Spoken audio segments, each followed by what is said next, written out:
Yeah, I printed all this out. Ladies and gentlemen, welcome to the Carver Board of Selectmen meeting, June 25th, 2013. Please join me in the Pledge of Allegiance. I pledge allegiance To the flag of the United States of America and to the republic for which it stands, one nation, under God, indivisible, with liberty and justice for all.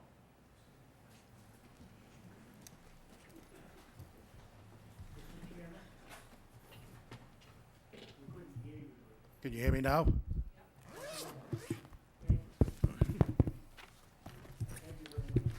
Okay.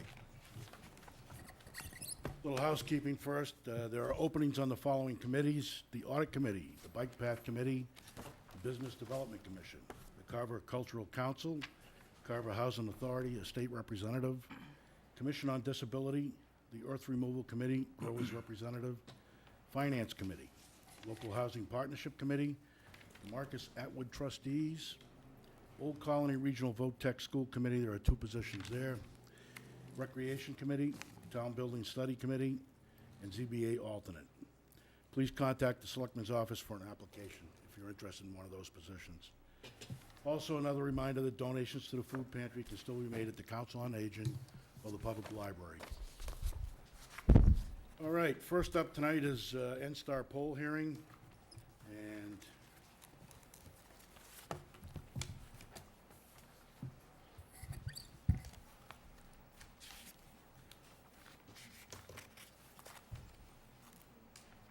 good evening. Good evening. Good to see you again. Want to state your name and who you work for and everything. Karen Ray from N-Star Electric. N-Star Electric is requesting permission from the town of Carver. Karen, you might have to pull that mic close to you because N-Star Electric is requesting permission from the town of Carver to place one new pole, numbered 90/287, on Plymouth Street in Carver. This new pole is necessary to service a new customer at 246 Plymouth Street. okay, and that would be the new project we have going on up there in the landfill. For those of you that may not be aware of that, so. Any questions, comments from the board? Got a motion and a I recommendation. move we support this. We have a motion. Do I have a second? Second. Motion and a second. All right. Any further comments, questions, concerns, recommendations? Just any abutters have any feedback or, The butter is the customer. okay. All the butters have been notified and everything, right? Yeah, that's what I, just, yeah, No issues, no complaints. Nope. We haven't heard anything here Nothing either, so. on our end either. perfect. All right, well, anything at all? Hearing nothing. All those in favor, please say aye. Aye. Aye. Opposed? Thank you very much.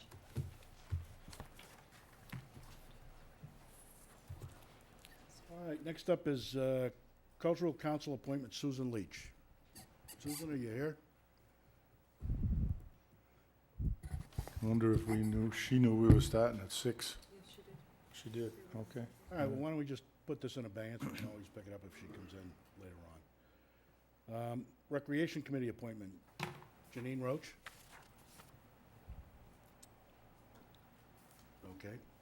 Well, it's kind of an early start tonight, there may be some people running late, we'll just hold off on that too. Redevelopment Authority, Aubuchon presentation, Carver Paint Program.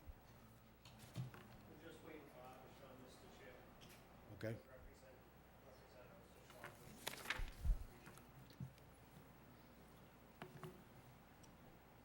If you go to Meg. Approval of budget line items. yeah, well, yeah.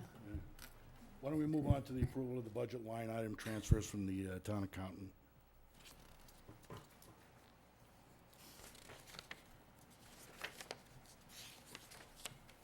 Thank you. Hello, thank you.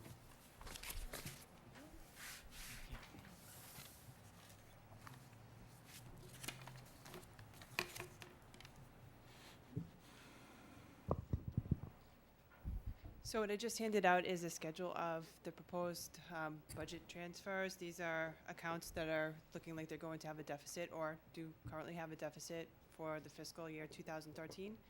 So on the left, The left side, it's those lines are the ones that are requesting the money, and then on the right side, it's the accounts that have funds available, look like they have extra at the end of the year. So it would be Medicare, we'd be looking to transfer $2,400 from inspection salaries. DPW salaries, transfer $2,500 from the short-term interest within the debt budget. Veterans expenses, $2,000 from short-term interest. Unemployment, $5,137 from short-term interest. $3,400 registrar salaries from town clerk salaries. $200 council on aging salaries from short-term interest.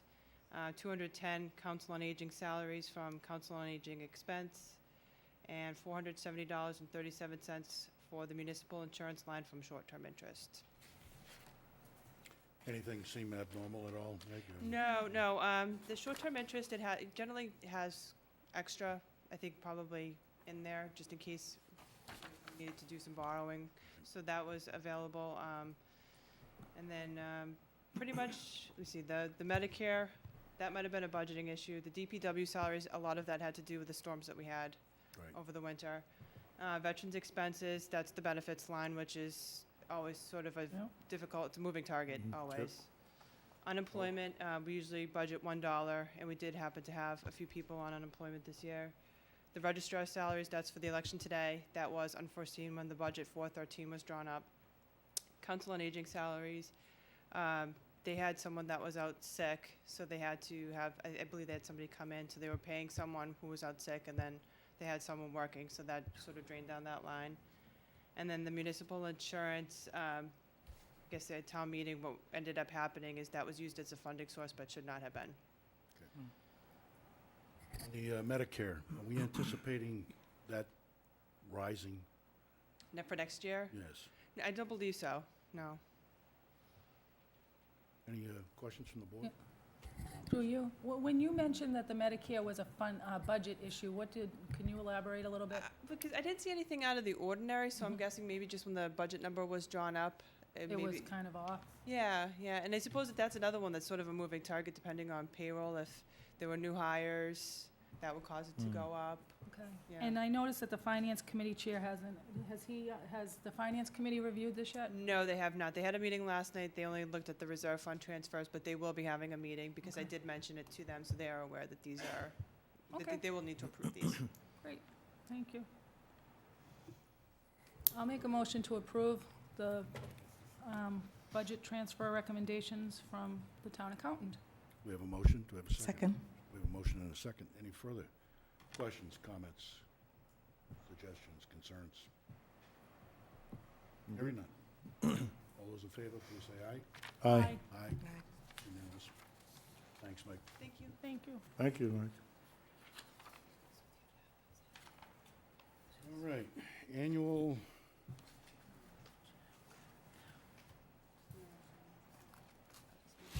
appointments.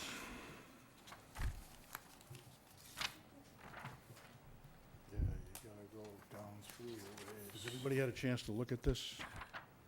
Through you, Mr. Chair? Yes. Last time, I think we said that we were gonna make sure that everybody that was on this list was still interested in serving and whether they still exist, et cetera. Right, So- right.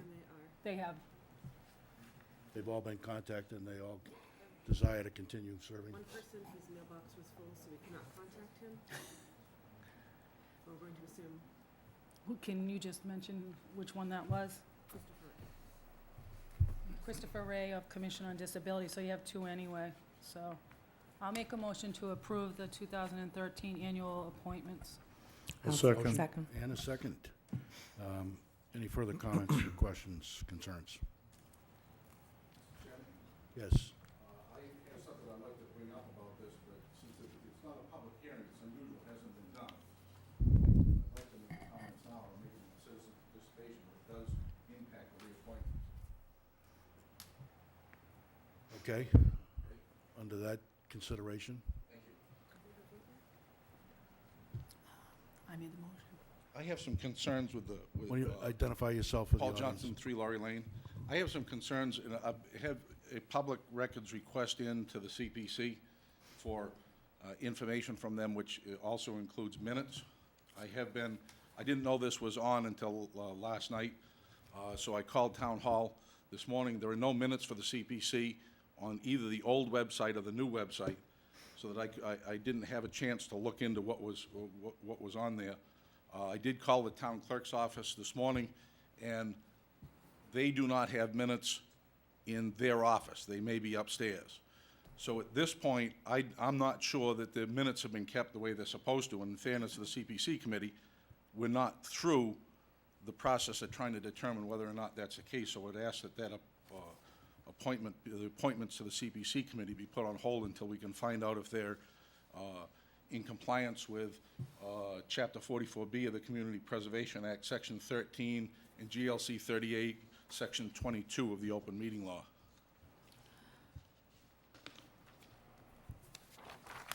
Okay, any questions from the board? I have a question. If we don't appoint Mr. Bentley, his term will end June 30th, so he will no longer be on the committee until we have another meeting to make a reappointment, right? I would think an interim appointment would cover it.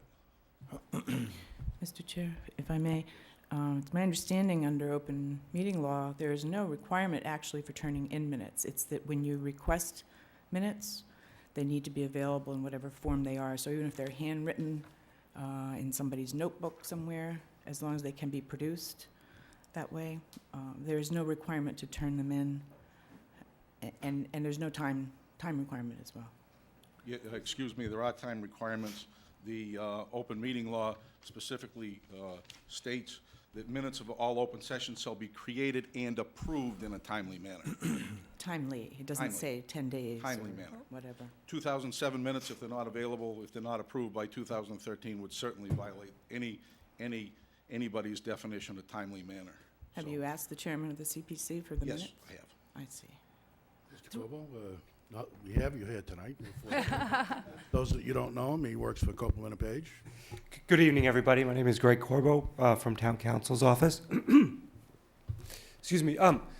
Mr. Johnson, I do know that you've made 2 requests for public records to the CPC. One request. One request. Have you received the records yet? No. Is the time expired? No, the 10-day, they complied with the 10-day limit, but I have not received the request yet, so that I don't know that minutes actually exist.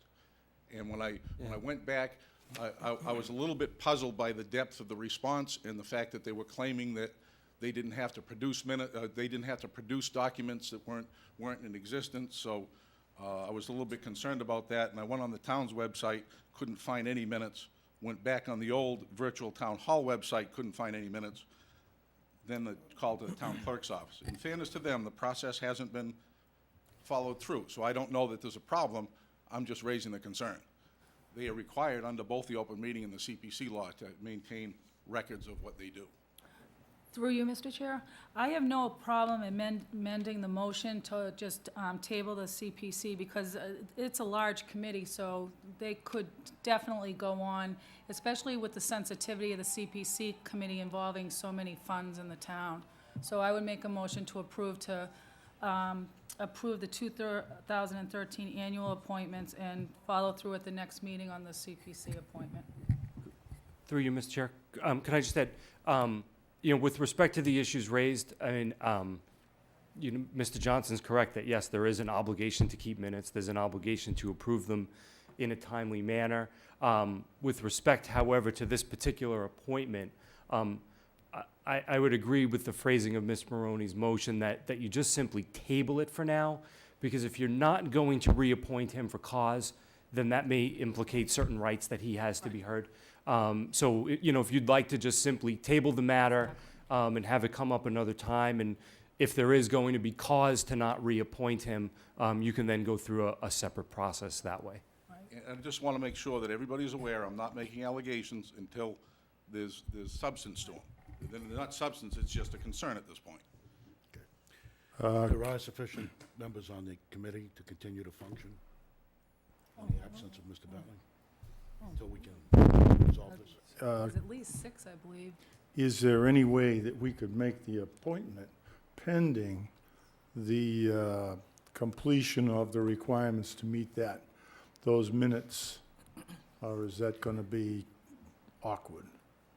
I mean, just, if he has them available and he can produce them as the chairman of that committee, if we reappoint him pending that, if he doesn't produce them, then he'd be in violation, and then we'd wanna. not Through you, have Mr. him. Chair. That's a valid point. How many minutes are you looking for, Paul? I've asked for specific minutes regarding the coal property acquisition. Okay. That, and the concern that was raised when I looked into that, that happened in the 2007, 2008 timeframe. And then when the town clerk's office told me they didn't have any minutes except for January of this year on. So 2013 is the only one covered. So that's where the concern came up. So through you, Mr. Chair, I think the original motion with the, tabling it is fair, because I think everyone in town needs to realize at this point, there's been so many open meeting law violations. Minutes are becoming critical. We've talked about getting minutes to the table on a timely fashion, and I just think just to ensure, because it sounds like that there's minutes that are behind in general, but I don't want to just point out the CBC, because you're just bringing this up tonight. I just think that we should continue to table it until we get the answers. Through you, Mr. Chair. Yes, sir. Mr. Johnson, do you expect you're going to get the records? I would expect a response. I've already sent the money in Okay. for the request. And I'm not asking for him not to be appointed on an interim Right. basis. I don't, there's no proof of anything's been done wrong. Right. So, I'm not asking that he not be allowed to continue. I'm just saying that there's some concerns about the functioning of the committee, and those need to be looked at before the appointment is made. Can I make a suggestion? I would suggest that we reappoint him and that we ask him to come before us at our next meeting regarding these minutes. Mr. Corbo, I punt this to you, because if we appoint him, is it going to be problematic if there is a problem, as opposed to not appointing him and just holding it in abeyance?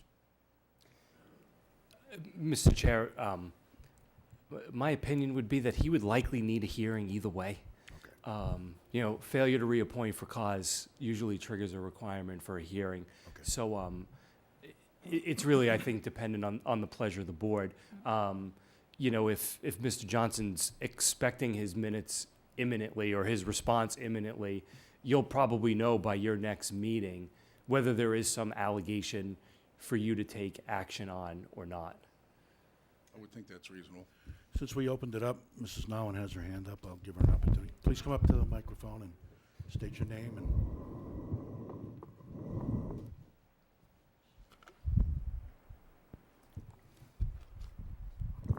Gail Now, 115 Old Main Street. In fairness to everybody else that's on that list, which I don't have in front of me, all the other committees, are they all up to speed with their minutes?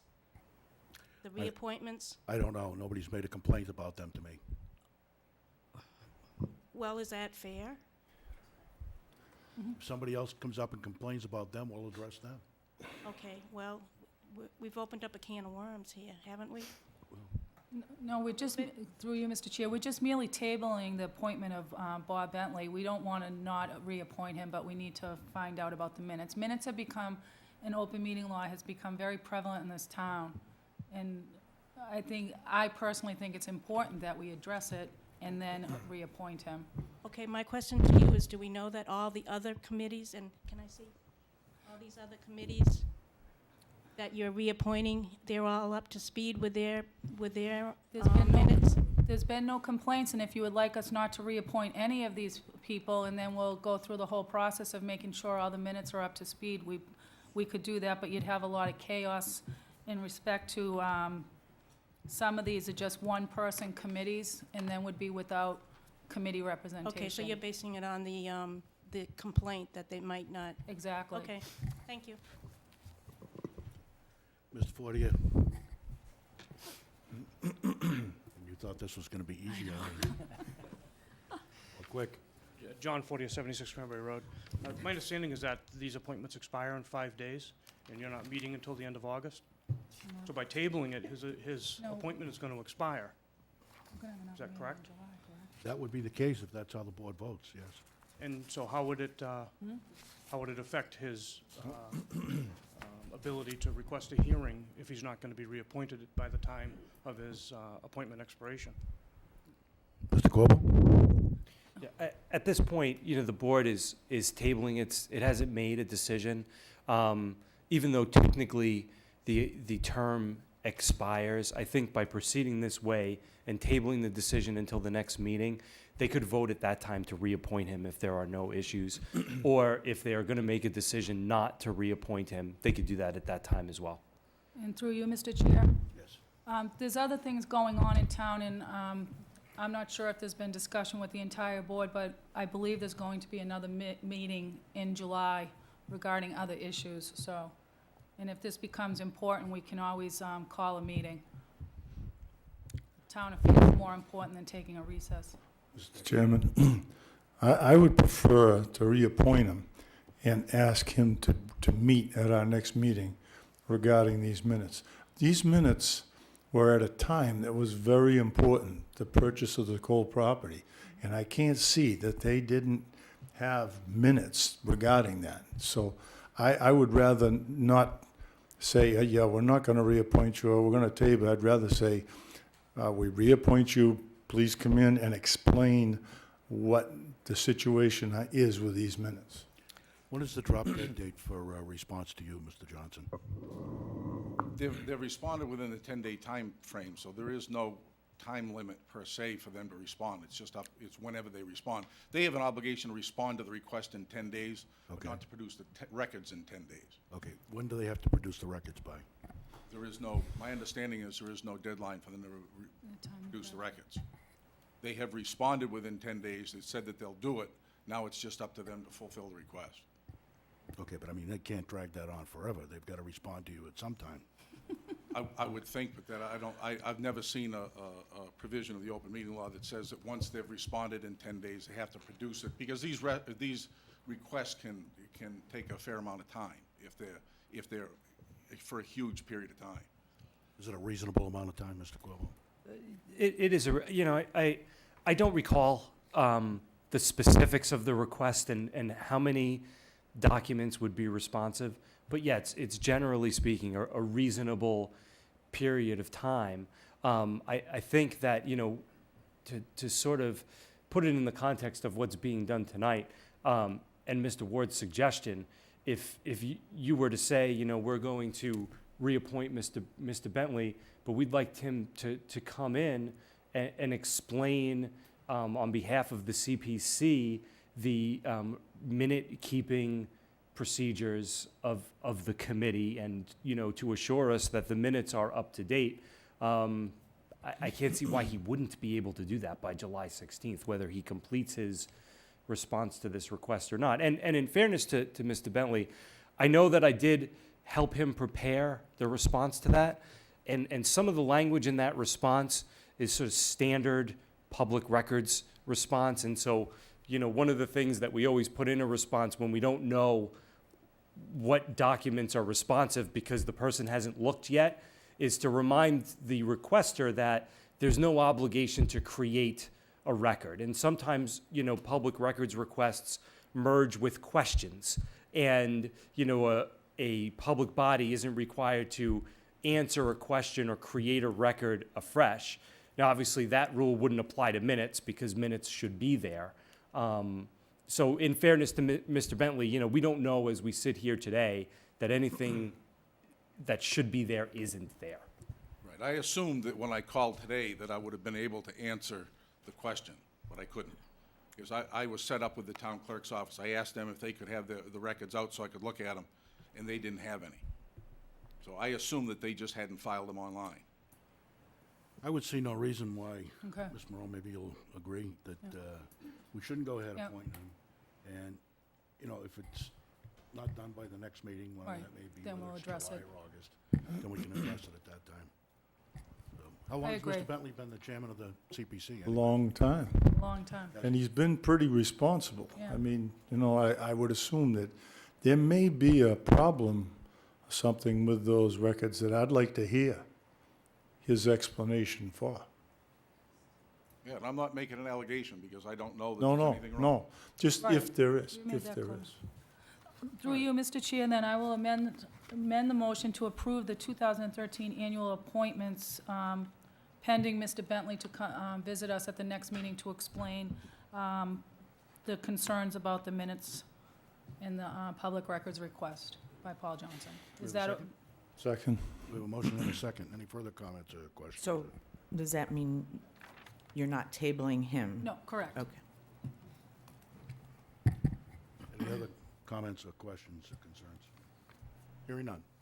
All those in favor, please say aye. Aye. Aye. Opposed? It's unanimous.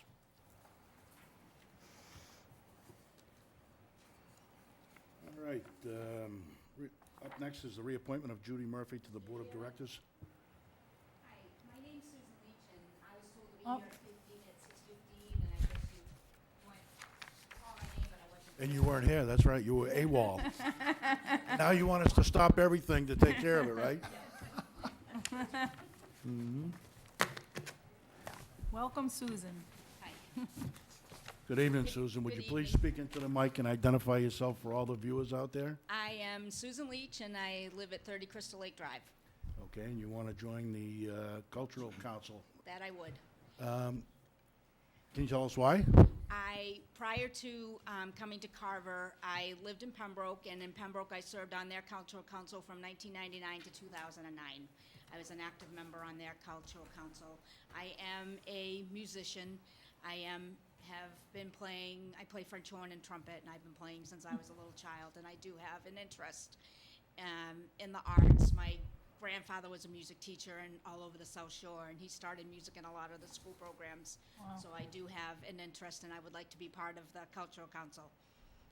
What Very a good. welcome addition. We don't have enough volunteers. I'll make a motion to appoint Susan Leach to the Cultural Council. Second. We have a motion and a second. Any further questions for Susan? No, I do No, not. but thank you. Oh, you're welcome. You got it, Susan. Thank you. We roped you in, Susan, now you can't get out. Okay, thank you. All right, We need to vote. congratulations. Yeah, you You need- gonna vote, Mike? Okay, we had a motion and a second, and all those in favor, please say aye. Aye. Aye. Opposed? It's unanimous. All right, now we'll try the reappointment of Judy Murphy, unless we have something else. Is he? All right, let us get Judy's reappointment out of the way, right? That should just take a minute. Judy's been on. She'd been here No, for quite a while. Judy Murphy. They're two separate Murphy. people. It's a reappointment, so she. It's a reappointment. We're basically just taking a vote. Everybody knows who he is. I make a motion that we reappoint Judy to the Board of Directors of the Old Colony Elderly Services. Second. We have a motion and a second. Any further comments, questions, concerns? Hearing none. All those in favor, please say aye. Aye. Opposed? It's unanimous. All right, well.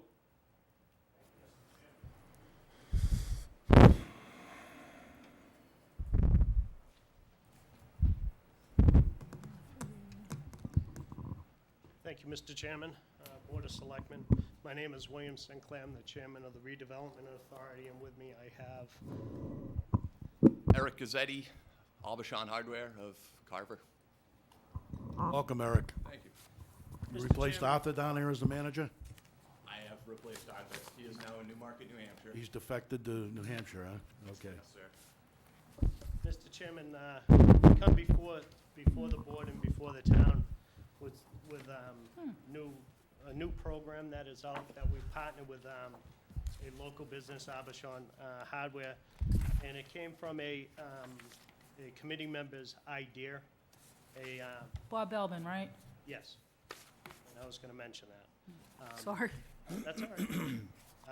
It's called Carver Redevelopment Authority, and Abishon of Carver has announced release of the Ben Bargain Pay Program.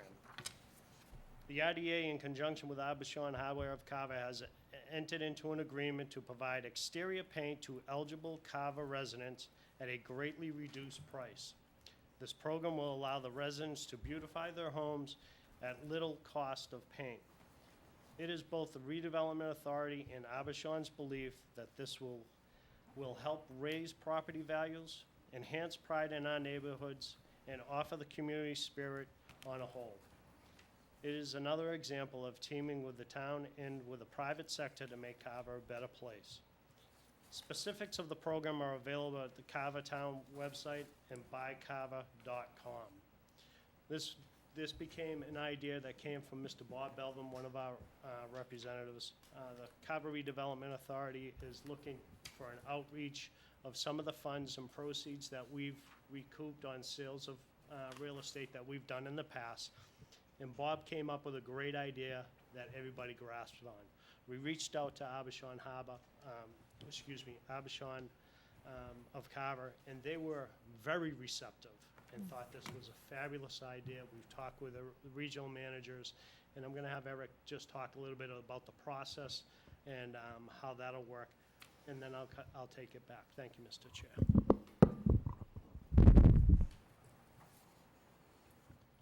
We have been working together with the town of Carver. I've had a few guys, one of my representatives from the Benjamin Moore Company comes down, and he was helping me and Jack and them, and we've come to an agreement. We're gonna meet with the Carver town. You guys are gonna offer $10 off our Ben line of Benjamin Moore's exterior paints from flat, low luster, or soft gloss, and we are gonna match the $10, so you will be getting a gallon of paint at, depending on the finish, from $19.99 to $20.99 a gallon. We've worked together. There's a form you will fill out to go through the town through Carver, buycarver.com, or the town's website, and fill it out and file it through the Redevelopment Authority. We're gonna send out coupons that both us and you guys will have, and it's a good way to, like we have reached, beautify homes and get our name and the town looking a little nicer. And Are there any requirements that people have to meet to qualify for this program? Mr. Chair, we did come up with a preliminary application. Our representative from Redevelopment Authority will be Joanna Lighton. She is the one that will be screening and authorizing the expenditure of the program. Anyone that would like to at least apply for this program can reach her through the Director of Planning's office, Jack Hunter's office. We've also have set up a criteria through Mr. Bob Belvin will be going out and ensuring that the property and the program is a success by making sure that the property was painted and it wasn't just, stored elsewhere or just not completed. We want to be able to reach out to the people and offer this program. We've allocated X amount of monies from the Redevelopment Authority. If this becomes very successful, and we do believe that it will be, we internally have talked about upping that ante a little bit to spend some more money, because I think it's a great need in the town. And we're looking to target people that would love to do their house, but as we all know, in the past 5 to 6 years, it's been very tight budget-wise in this town.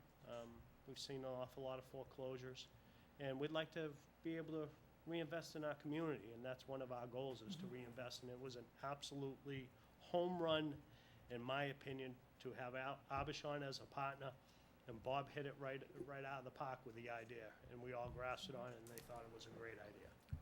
What is the criteria for qualifying for Criteria this? is, we're trying to look at some of the people. We're not gonna go through a big drawn-out process of, we need to see all your income and everything like that. We're trying to target the people that really need the program, and it's more on if myself came up and I could paint my house, that, I can afford to do that. But if, not to put you on the spot, Mr. Chairman, if you could or wanted to paint your house, but just the funds are just tough.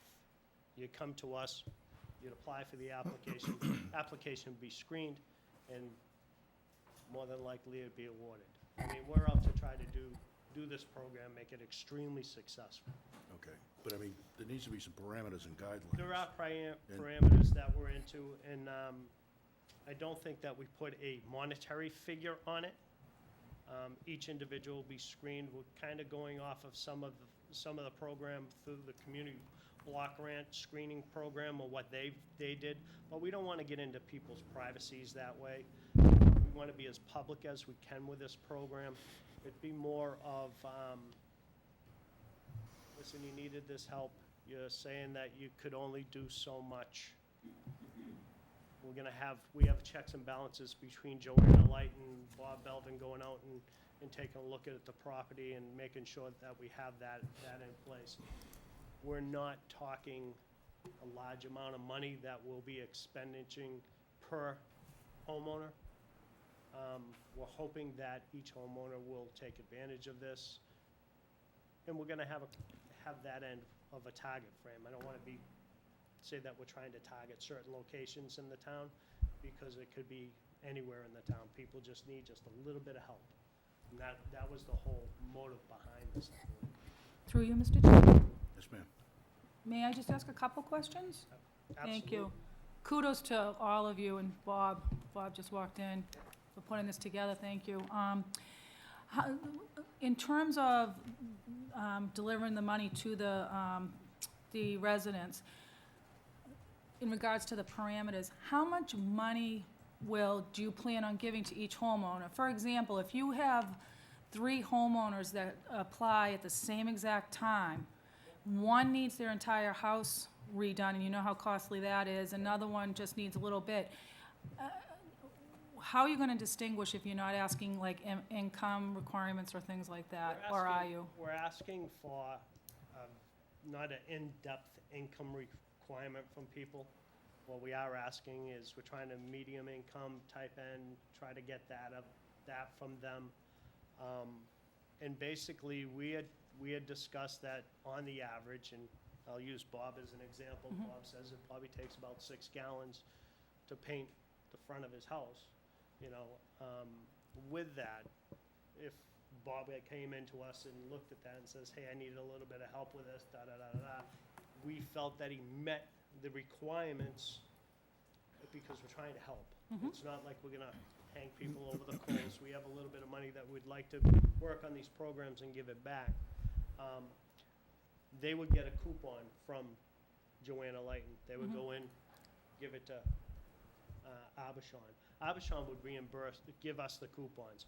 We would then authorize payment back to Abishon for that expenditure. So that way we have a checks and balance. We don't need the homeowner going up and saying, hey, I've got, money in my hand and I kind of spending it. Then we kind of lost track of that. So we thought of the coupons would work well. So I think we it had was a up checks to and 6 balance. gallons, Yeah. though. There is a maximum. I think each home would be up to 6 gallons, you would get it. That really answers the question, no offense, Will. No, I just didn't know But- where. No, my head that's, was moving around. no, that's okay, but that Yep. kinda answers it. So if you do have like 10 families that come in So all we at would put once, the price up to the 6 gallons. Yeah. Some houses, like you were saying, will need more, some will need less than that, so. no, this is we set great. it at 6 gallons. Mr. Chairman, is this the application, Mr. Sinclair, that was Carver Mass Redevelopment Authority? It's Yep, in the back of my. yep.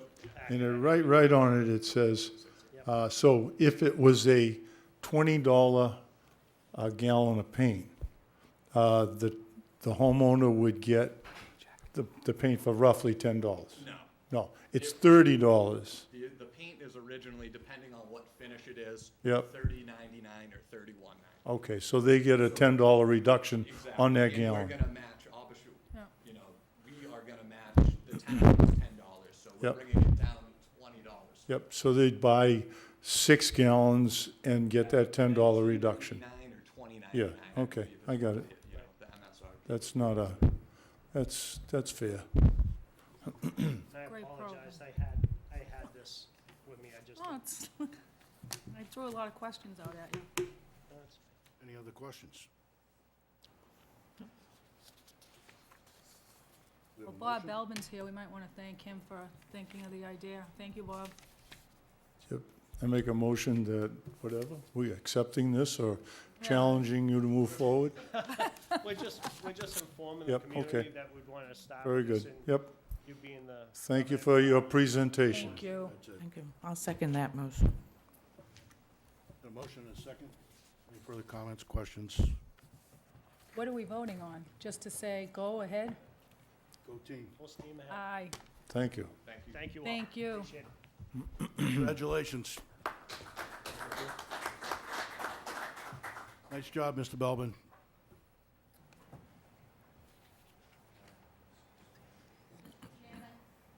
Yes, ma'am.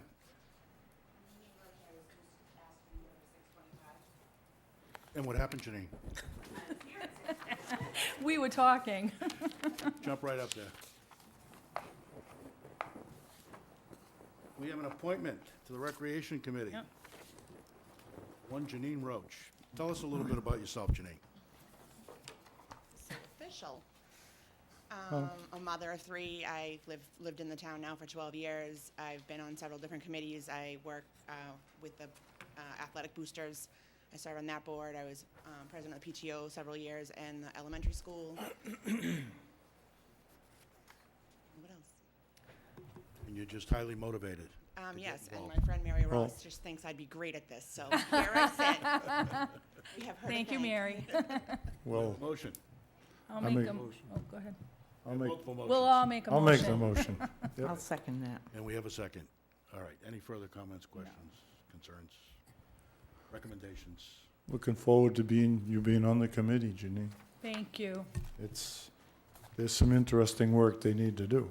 We're expecting multiple ball fields, new ball On it, fields by the on it. end of the summer. I don't know about that. All right. Thank In you. the future, Carver. Thank you, Janine. Congratulations.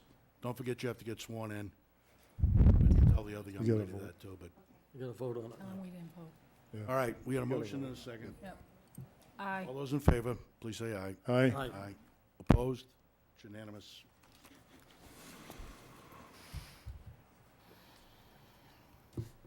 Okay, appointment of a Board of Selectmen representative to the Medical Marijuana Bylaw Subcommittee.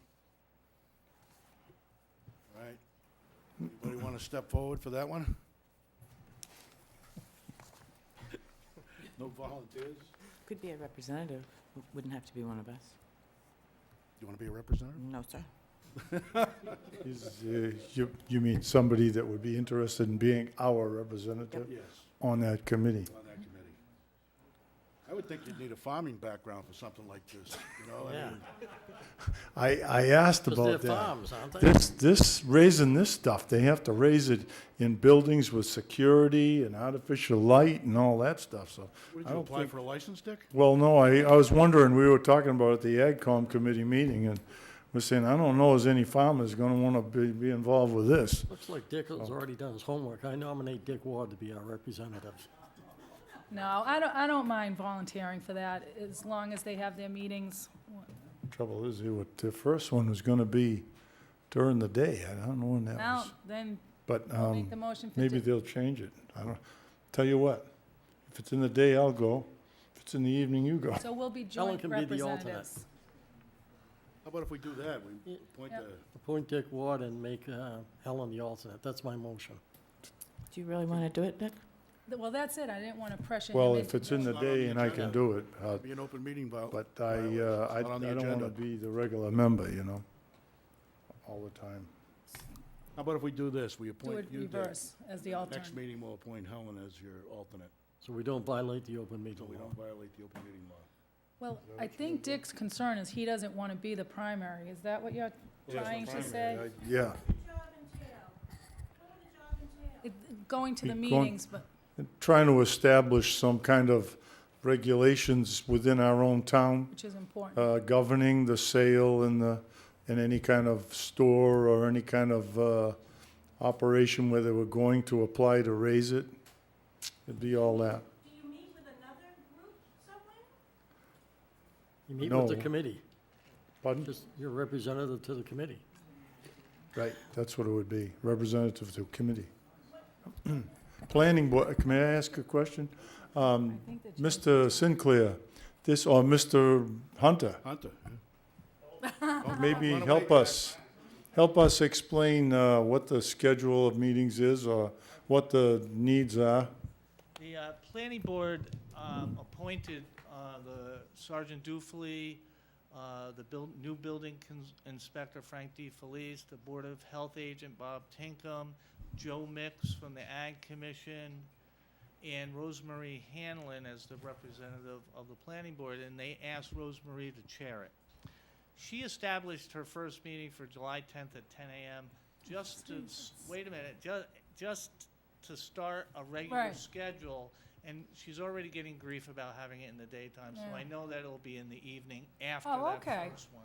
Yeah, because you want to make it accessible to the general public. They've also Okay. opened it up to the public for 2 at-large appointees, but no one's Okay. applied yet, so. Then you feel that most of them will be in the evening? I got the hunch that's the direction. Okay. Yeah. Okay, I'll change my motion to appoint Helen Maroney Be interested. as our representative.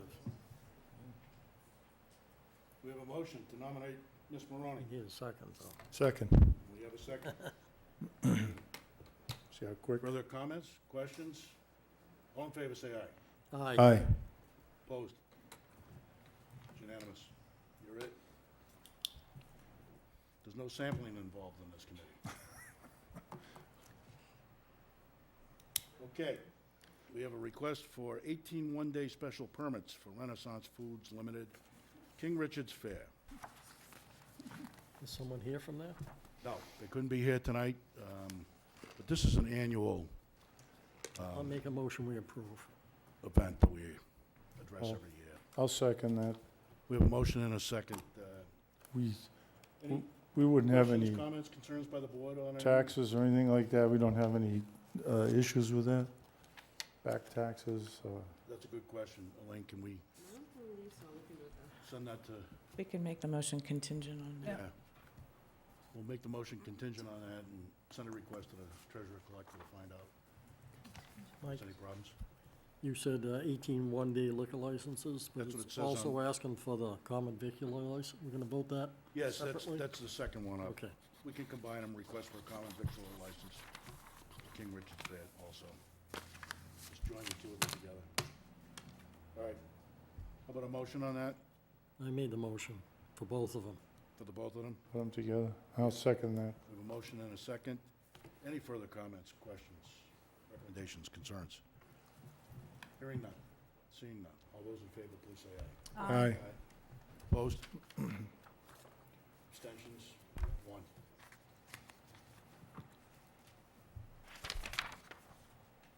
Okay, request for Farmer Winery one-day special license to sell at the farmer's market. Susan Vandervalk, DBA Vandervalk Farm.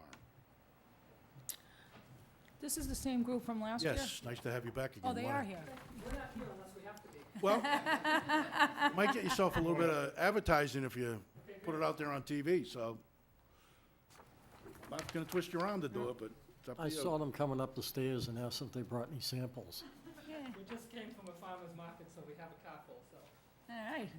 You wanna tell us a little bit about what your plans are, what you're doing, and who you are, and? Well, Susan and Casey Vanderbalk, we're from Mendon. We have a small Christmas tree farm, and we also grow blueberries and make blueberry wine. I don't know if they can hear you at home unless you speak right into the mic, sir. So we also make blueberry wine, so. Okay. And we're here, for the farmer's market. We've been here for years selling blueberries, and last year we started selling our blueberry wine also. And we're looking for that liquor license so that we can do that again this year. How did that work out last year? It was absolutely fantastic. It was great. Yep, and I don't think we had any issues. There were no problems. We served the wine towards one side of the booth. Yeah, you gave little samples to people, Little right? samples. Yeah. I think legally we're allowed an ounce, but we gave half-ounce samples, so. Excellent. I Do we have a make motion? a motion to approve. Second. We have a motion and a second. Any further comments, questions? Yeah. You said you might be coming up with some cranberry wine for this year. We're definitely having some problems with our cranberry wine, Okay, so we won't be doing that yet. okay. Do you need testers? No, we're getting a film inside the bottle, Oh, so we definitely don't want to sell it. It still tastes good, but we're not ready to sell it. So it's a work in progress, huh? It is. Okay. All right, well, we have a motion and a second. Do you have something else? I do. So I'm wondering why you have it down as a one-day special license? I don't know why it's considered a one day, because, Is that- it's one license, but it's for many days of the Right. length of the market. Well, it says 18 one-day Says- special permits. No, that's for No, King Richard's that's King Fair. Richard's Oh, I Fair. apologize, I'm reading the wrong We line. But- mirrored it from last year. Mirrored it from last year. It says Sundays, June 30th through October 27th. Oh, so maybe it's the one day, the Sunday every week. We probably ought to word them both the same next year. Different towns do it different Right. ways. One town actually listed every single day. It's the agenda that says one day. We know what you need, we know what you meant. Wonderful. I don't think it's a problem. So you're planning to set it up the same way the Chief Mix asked you to do it last year? Exactly. It does give the dates on the license, Sundays, June 30th through Oh, October, good. just as Okay. the other Excellent. ones do. Any Thanks. further comments, questions, concerns? Hearing none, seeing none, all those in favor, please say aye. Aye. Opposed? Unanimous. Thank you, folks, and good luck. Thank you. Thank you. Mike, you want to abstain on that? Hurry up with that cranberry wine, will you? Dick can't wait. Okay, request for a one-day special license by Carver Sportsman's Club on August 25th, 2013. Motion to approve? Second. We have a motion and a second. Any questions, comments, concerns? Hearing none. Seeing none. All those in favor, please say aye. Aye. Aye. Opposed? 0. One abstention as a member. Okay, request for use of Sampson's Pond by Cranbog Hogs on July 2nd, Motion to 2013. approve. Motion to approve. Second. We have a motion and a second. Again, this is a annual request that comes in front of us, so. Any further comments, questions, concerns? Hearing none, seeing none. All those in favor, please say aye. Aye. Opposed? Unanimously. Request for use of the town hall parking lot for Old Home Day Car Show and Cruise. Again, another annual, Motion to approve. we have a motion Second. and a second. Any further comments, questions, concerns? Hearing none, seeing none. All those in favor, please say aye. Aye. Opposed? It's unanimous. Okay, the minutes of May 13, 2028, June 3rd and 11. None of us made the copies. It wasn't Elaine's fault. She sent them to us all in the email format. So Make a motion, we table that to our next meeting? I'll second it. we have a motion and a second to table. Any further comments, questions, concerns? Hearing none, seeing none. All those in favor, please say aye. Aye. Opposed? It's unanimous. She was trying to help Rick meet his promise before he left, to have them all caught up. Because June 30th is his last day, so. All right, 7 PM is scheduled for our interviews. With Prospective interim town administrators. Do we have to wait until exactly that time? I think all three of them. No. Take a 2-minute break. Needed to Okay. Oh, we just take a 2-minute break. take a Yeah, we 2-minute can break. take, we can take a 5-minute break here, and then we'll start that off, okay? Mr. Chair, before you do go to a break, I just wanted to tell the board something concerning that subject. Earlier this spring, I was informed by town council that in my other role as conservation agent, I could participate in the discussion and the appointment of an interim town administrator, because as a member of the management team here, we did not at that time have a union, nor did we have any contract, nor were we in any negotiations. And so that all I was required to do was to make a disclosure to the town clerk's office, which I did. I was informed just this afternoon. I wanted to make sure that my status was the same before tonight, and I was informed by council this afternoon that actually the case of the management union, or the proposed management union, is at the Labor Relations Board and has been expedited. And so I believe there's any chance that I might, that whoever we appoint as an interim might actually end up negotiating my salary, or the union contract of this Right. proposed union. And so I think that, having said that, I'm not going to be able to participate in that. I mean, like you with the police contract, that's still ongoing as well. So I'm going to regretfully recuse myself from that. Okay. Hearing that, take 5. Reconvene the meeting, and I'm going to turn it over to the vice chair for the interviews and the selection for the interim town administrator, since Ms. Ewens and myself, at this point in time, cannot participate. Okay? Thank you very much, and Mr. Franny will take over.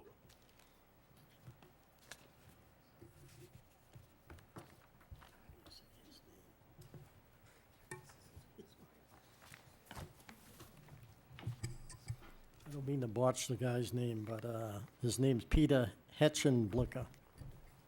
Heckenbleicher. How close did I come?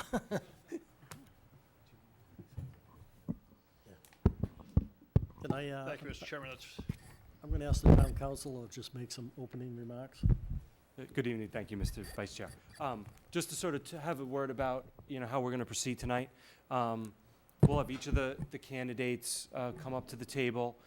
They'll be asked to give a brief introduction about themselves, their experience, why they want to work here in Carver, and what it is that they think they bring to the table.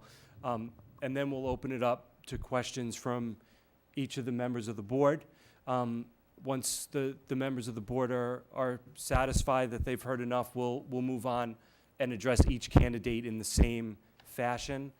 At the conclusion of the interviews, the board will enter its deliberation phase and decide whether or not to offer a contract to one of these individuals. You want to begin and tell us a little bit about yourself? I'd be happy to. I'm assuming that you have a copy of my resume. I do. If you I think don't, we all do. Do you, Helen? Yes. Okay. If you don't, I have extra copies. My name is Pete Heckenbleichner, and just to avoid the embarrassment of trying to stumble over my last name, I go by Pete. Always have in my 42 years in this business. I am a retired town manager. I retired 3 weeks ago from the town of Reading. I was Reading's first town manager. I served there for 26 years, and just happened to be a good time and a good situation for me to be able to hand over the responsibilities to the next town manager, who happened to be my assistant there.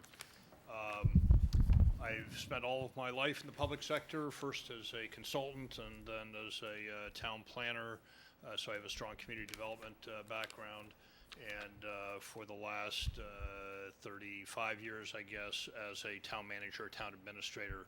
I was in New Jersey before here, came to Massachusetts, to Reading in 1986. My background is varied in terms of the kinds of things that I deal with.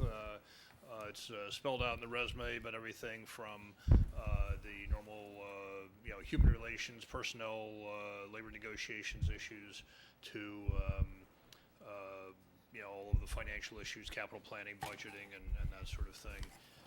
My style is very much a collaborative style.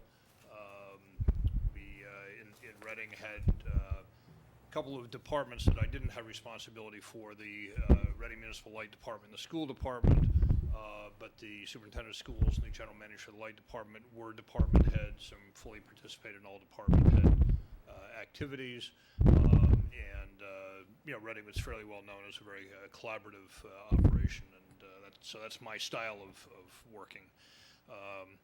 You'll note, if you look at my resume, that I was a charter member and chairman of the Open Meeting Law Advisory Commission. So if you have open meeting law questions, and I know that you're dealing with some, I have quite a bit of expertise in that area. I won't offer any comments on the issues that were brought up earlier in the meeting.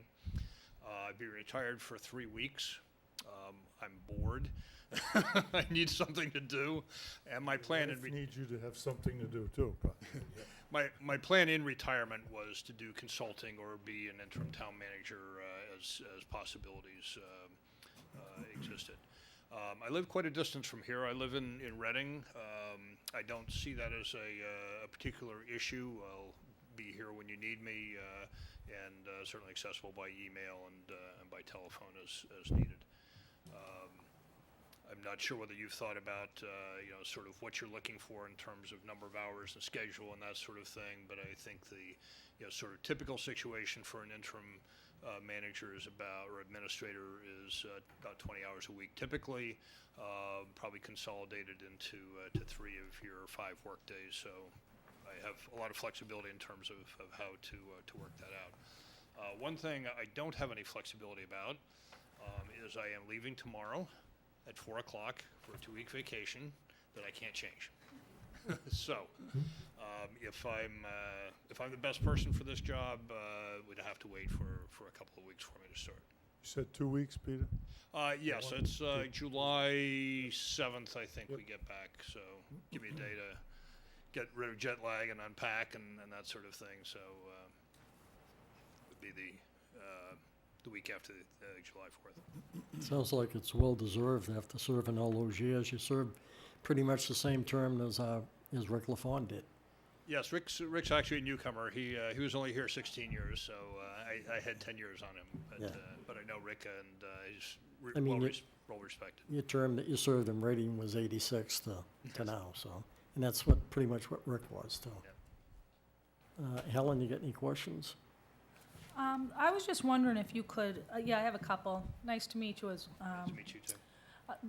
as town manager from 1986 to 2013, can you give us a little bit of an idea of the difference between a town manager in Reading versus a town administrator in Carver? Because I noticed that a lot of your background seems to be what I would deem a town planner. You did a lot of building downtown revitalization, developing a sustainable community, et cetera. So could you elaborate on Sure. differences? Well, I think the big difference between a manager in Reading and the administrator here is it's a more centralized government, I think, in Reading than it is here. You don't have a Board of Public Works, for example. The Department of Public Works falls under the town manager. Basically, all the departments other than the school department, the light department, are the responsibility of the town manager in that form of government. However, I've worked in forms of government, before that in Plainsboro for 8 or 9 years, different state, but similar kind of situation, where I didn't have that level of responsibility, where it was much more focused as it is in Carver. So I've done both. The issues that a community addresses, or the issues that are important to a community, are different. In Reading, one of the issues, more developed community than Carver, and one of the things the community wanted, as expressed in a number of public forums, is a revitalized downtown. So you'll see in my resume for Reading that I spent a lot of time and energy and activity on that, because that was what the community's priority is. As an interim, what the board needs to decide is what role do you want that interim to play. Yeah. You want to keep things going. That's sort of the right. the base level to me is just keep everything on a level field, make sure the agendas get done, and so forth. But beyond that, are there any particular initiatives that the board would like to see in the time that you have an interim? Sometimes the board wants to accomplish some change, and an interim manager is sometimes a good way to do that, because then the new administrator coming in doesn't have that sort of albatross hanging over their head. That somebody else has already done that. That's somebody else's fault. Sometimes there's not issues like that, and basically you want to keep going. But there are always things that are, in my experience, there are always things in the pipeline that you don't want to let lapse for a period of 3 or 4 months, Right. whatever your time frame is in doing your hiring of your regular administrator. And so I want to know those from the board. What kinds of initiatives are you looking at doing, or what things are in the pipeline that need effort, and I can help, I think, move those forward, whatever they are. If they're community development things like they were in Reading, or if they're your medical marijuana bylaw and what you're interested in doing with that. Reading actually had the first proposed ban on medical marijuana establishments, which was overturned by the Attorney General's office. But so I know quite a bit about that. Helen, you got any more questions? One more. Just, I'm sure you did a little bit of research on the town of Carver and what we're facing right now. So just as being as specific as possible, on day one, what would be the areas that you would think that we would need to address, and how would you go about it? Well, again, I think it depends on what role the Board of Selectmen is looking for the interim manager or interim administrator. Day one, I'd have to learn something about Carver. I mean, I know what I can read on your website and, from other sources, but I'd certainly want to meet with the key stakeholders in the community, your town accountant, your library director, your police chief, your fire chiefs, your ambulance, head of the ambulance, public works, and sort of find out from them what the issues are. I'd probably want to meet with the Board of Selectmen, perhaps the members of the board individually, or perhaps the board collectively at a meeting to talk a little bit about, sort of the specifics of what you're looking at. It looks like you had a very busy town meeting. You had a lot of articles on that. I have, sort of the major question that came out of that, and I couldn't find a source to find more information about it, is there was an article for the Finance Committee to do an investigation, and I'm kind of curious as to what that was, or is that just a standard article in case they want to do an investigation? The sort of other major question that I had was your latest audit report on your website is 2012, so your 2013 audit, I assume, isn't done yet. I'm sorry, 2011. But it was a fairly good-sized management report to the audit, and I'm used to either no comment from the auditor or very few comments, and some of them seemed somewhat substantive. So just kind of curious as to whether or not those issues have been addressed, are being addressed, you need them addressed, sort of what that is. Obviously, financial security is a foundation to the community, and sounds like you have some issues with probably not so much open meeting law, but more public records law issues in terms of things like minutes, and those are some things that certainly I could help straighten out. Beyond that, I'm just not sure exactly what the issues are, but I have, I think a depth of experience that I can probably address everything that you'd have. And obviously would depend tremendously on Elaine Weston and her experience and expertise working with Rick and working with the community.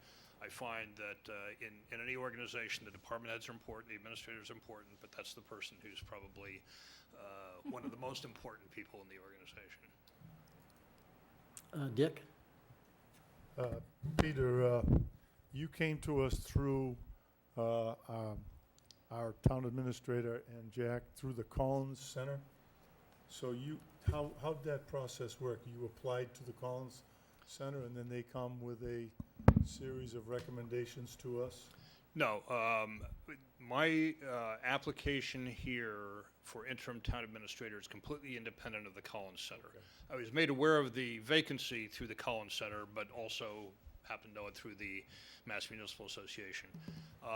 I may be doing other work with the Collins Center on things like charter commissions and other consulting work, but not involving Carver.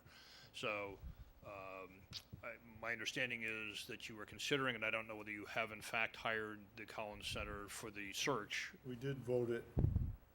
But that brings me to my next. How would you, what are your thoughts about helping us find a new permanent town administrator? Can you help? Well, What do you usually do with that? I'm a member of an organization called the International City and County Management Association. It is a international association of managers and administrators. They have a very strict code of ethics, and one of the things that is involved in that code of ethics is a prohibition on hiring or being involved in the hiring decision on your successor. However, I can help you up to a point with process. Can't be involved in interviews, can't be involved in recommendations or any of that kind of thing. But in terms of helping the community and the board focus on, sort of what you're looking for and, what your profile of an administrator would be, the Collins Center will do that to a large extent, but I can certainly help you with that. And in fact, I have quite a bit of experience in that. I used to chair the Massachusetts Municipal Management Association Form of Government Committee, and we went around and talked to communities all over about, promoting the profession and also, sort of what the forms of government alternatives for community are. Okay. I had another question on that. Slipped. I'm good for the moment. Okay. What is your background and your experience with collective bargaining? I have, in my current position, negotiated with 6 different unions, actually up to 8 different unions. We had one union decertified in Reading, and one existed for a short period of time and then decertified. It's fairly unusual for a union to decertify, but I guess I have a lot of experience in labor negotiations. I have a great deal of experience in employee relations, and labor negotiations is part of that, but only part of that.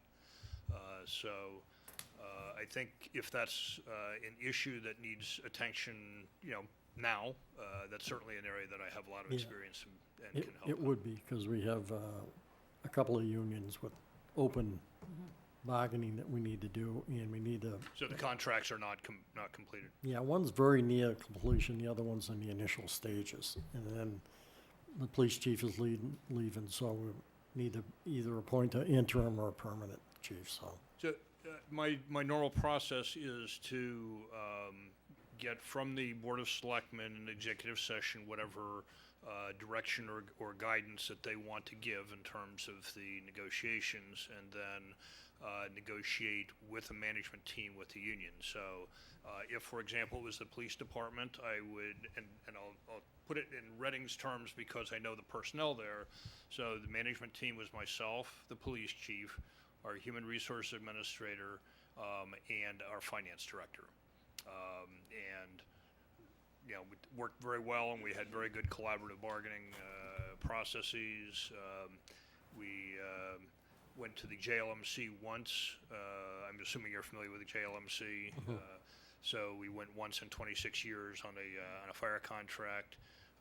In the police department, for example, we negotiated out of civil service in the most recent contract, and we negotiated how we would manage the Quinn bill issue in the contract prior to that. So part of my thoughts in leaving Reading were that I left 13 months left on a contract for my successor, and I did that intentionally so that they wouldn't have to start day 1 and day 2 start negotiating. That's not fair or reasonable. Helen, do you have any more questions? Just regarding finances, how have you handled, or your thoughts on the unfunded liabilities? How were you handling it in the town of Reading? You're talking about primarily pension or OPEB. OPEB. Well, pension, we got on a schedule before the state required us to be on a schedule. We have our own retirement system. So we are on the 28-year plan, so I think we have till 2022 or something like that to fully fund, and we're 78% funded now or something like that. And on OPEB, what we have done is set up a trust fund, and we have started to fund it. The way that we funded it was that we would make estimates in terms of what our health insurance is going to be for the year, and we would make sure we estimated comfortably on the high side. Whatever we had in surplus from that, we put it into the OPEB trust fund. We are not funding at the rate that the actuarial studies would like us to have funded, but that's okay because we're not required to fund anything. So as of right now, there's about $2 million out of a $75 million liability. It'll take a long time. My master plan, were I king and were I going to be manager in Reading even longer than I was, is once we get our pension fund paid, then we would just start OPEB and roll along into that. Perfect. So, to me, OPEB is something that you should be aware of. You need to do the actuarial studies, and, you know, to the extent that you can address it and begin to address it, any dime put in it is a dime less that you'll have to come up with later, so. Dick, you got any more questions? Did you remember what you wanted to ask? Nope. You're all set? If we, I just was quick. Peter, what would your estimate be, you think, in the process of us looking for a full-time town administrator? So how long would we have you on board if you were our person? Generally, do you have any idea on that? Yeah, I think that in Reading, I gave 1 year notice. So that was extreme, but I just thought that they really needed to sink in, and, you know, because I'd been there so long, they needed some time. But it would seem to me that if you just hired the Collins Center, and it sounds like you have, it's going to be about 4 months probably. Okay. You can have me for 4 months. I have, you know, some minor things planned in there. The ICMA conference is in Boston this year. Wow, that's good. Wonderfully so. That will take me, you know, on a Monday, Tuesday, Wednesday when that's in town. I'm committed to that. But, you know, beyond that, I've got, you know, a couple doctor's appointments and stuff like that, but nothing major. Very good. And just real quick, are you interviewing with any other towns at this time? No. Okay. You all set? Do you have any questions that you need to ask us, Peter? Well, I asked about the management letter and what the FinCom investigation is. You need to sort of think about what you want out of an interim, whether there's just, you know, make sure the bills get paid and, you know, all of that sort of thing, or whether there are any initiatives that you want me to undertake. And you did answer where you are in the process of the Collins Center, so. And those I are had one more how long would you be willing to serve? I know you said 4 months, but is that? Well, I think that you know, in the Massachusetts pension system, I do have some limits on how many hours that I can work, but that limitation, because I just retired, the limitation for the first year is not that great. So, I mean, it's not. Does that run on the calendar year or the fiscal year? It's per fiscal year. Excuse me, per calendar year. Calendar year. So, you know, if you needed me through December. You know, I mean, I can certainly do that, assuming that it's a 20-hour a week, give or take. You know, I think you want to be deliberate about hiring the next town administrator. Exactly. But you know, you don't want to drag your feet on it either. There's a pool of candidates out there that are pretty good, and so you know, you don't want to let those people all get out of their jobs and not come to Carver. Okay. I have to say, I spent 4 hours running around Carver today, and it is a beautiful, beautiful community.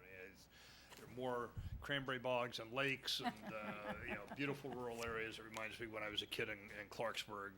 You know, it's just the rural beauty of Massachusetts is amazing. So We are the largest agricultural town in the state. I can well imagine. Dick's a cranberry grower. I spent my youth throwing hay bales on a wagon for Howie Tanner, who was a local dairy farmer in Clarksburg. So,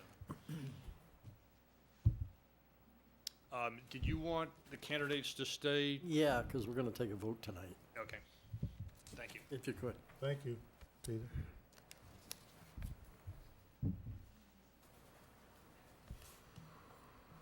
The next candidate is David Madden. And is he in the other room, Mike? You're going to get him, Jack?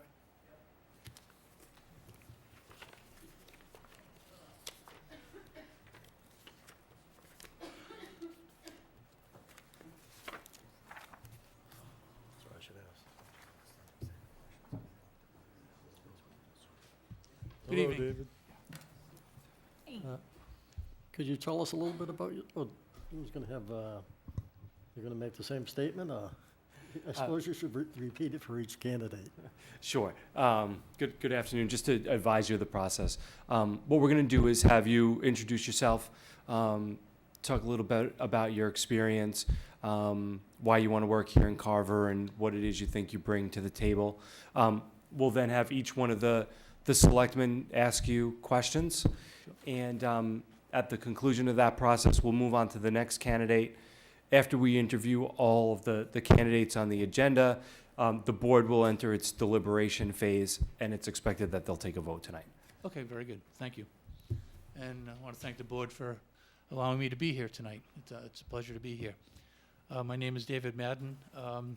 I've had a number of roles in the public sector for the last 30-something years. I've been retired for the last 4.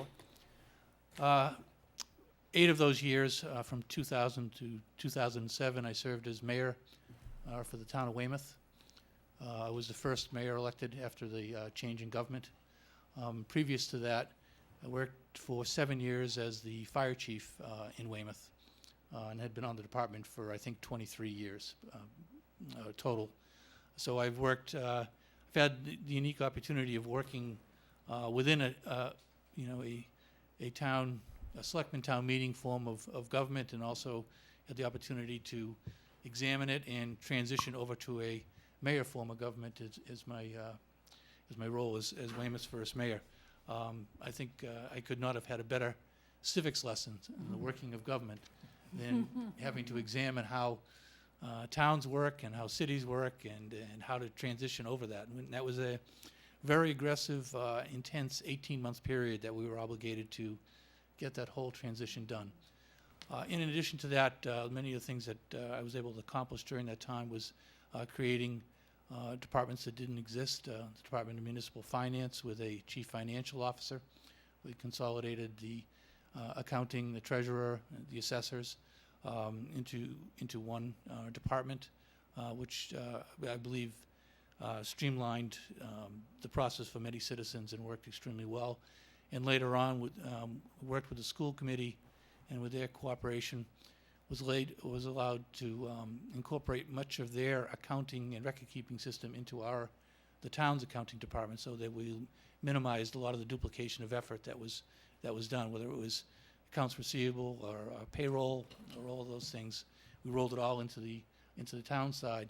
It was during 2002, during the first fiscal constraints, when everybody was looking for money and how to save money.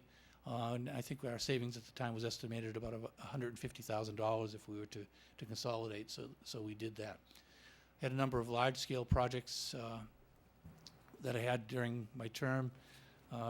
We constructed a high school, a 4-year comprehensive high school. There was a project in the works when I took over as mayor, but after review of that project, I decided to terminate it. It just did not seem to have the support of the community, and the cost was spiraling. I sent everyone back to the drawing board, and within a year, we had a new project up and running. We've had a very successful building. We put the building up on time, under severe time constraints, and at 10% under budget, which in the public sector is quite an accomplishment. So to reach both our goals in time frame and in terms of money was exceptional. And we were also able to, through aggressive auditing and bookkeeping, able to achieve about a 66% reimbursement from the state. So the total cost of the high school for the town was somewhere between $17 and $18 million. And that's a high school that serves 2,000 students. So we were very pleased with that. In terms of development, I had to deal with the redevelopment of the South Weymouth Naval Air Station, and worked with federal and state agencies, with the military, in drafting a reuse plan for that project that eventually required to be passed by a 2/3 vote of the legislatures in 3 towns. And we were able to do that. And that was, when you talk about a project of that size and magnitude, to get that type of approval done, I think is also a Herculean task, and it went well. So, we had many things that we dealt with, or I dealt with during my term. We were under consent orders from the Department of Environmental Protection when I took over, regarding both our water and our wastewater system. We put a considerable amount of money into both those, and we were able to meet all of the obligations under the consent order by DEP. Town was under tremendous water restrictions year after year. By having an aggressive water management system and an aggressive conservation program during my 8 years as mayor, we never once had a water ban. And we increased our usable daily yield by almost 800,000 gallons a day. So another project that worked very well for the town. So I worked, as I said, I also had the ability to work as a fire chief and a department head. I know what it's like to be a department head in a town, trying to work for a board of selectmen, for a town administrator, working with other department heads. So I think I bring a unique perspective to the demands that are placed on department heads in this type of environment, and the ability as a town administrator to make sure that they understand their roles, that they understand the directions that the board has set, and that their policies and agendas must meet the goals and the objectives of the Board of Selectmen. And that's, you need to make sure that you sync that so that, everybody is working on the same page, as dysfunctional as things can be at some times.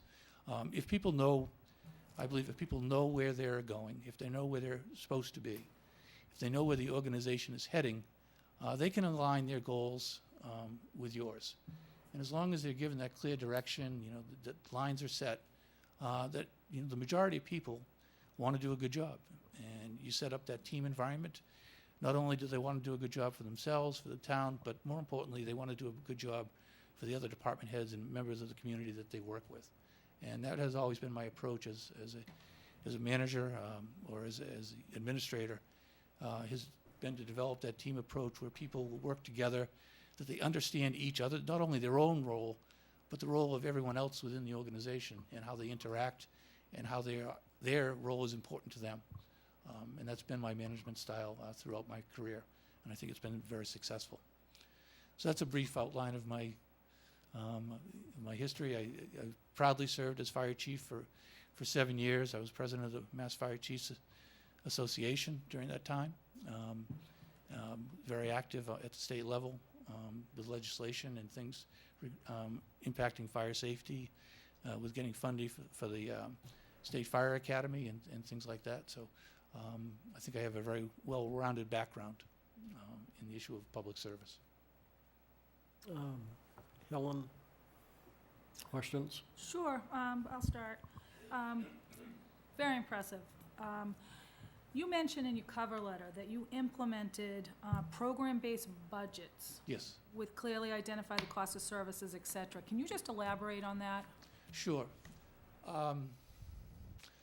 If we take, we'll take fire because it's kind of it's easy to differentiate. You have fire suppression, you have fire prevention, you may have fire education, those types of things, and so you can budget in your budget. You don't just say, okay, we have 30 firefighters and we have 10 lieutenants and those things. You budget your fire prevention costs. You budget your suppression costs. You budget your training costs. All of those are all separately budgeted, so that you can see what each of those functions are giving you, and then you can also evaluate the effectiveness of those functions.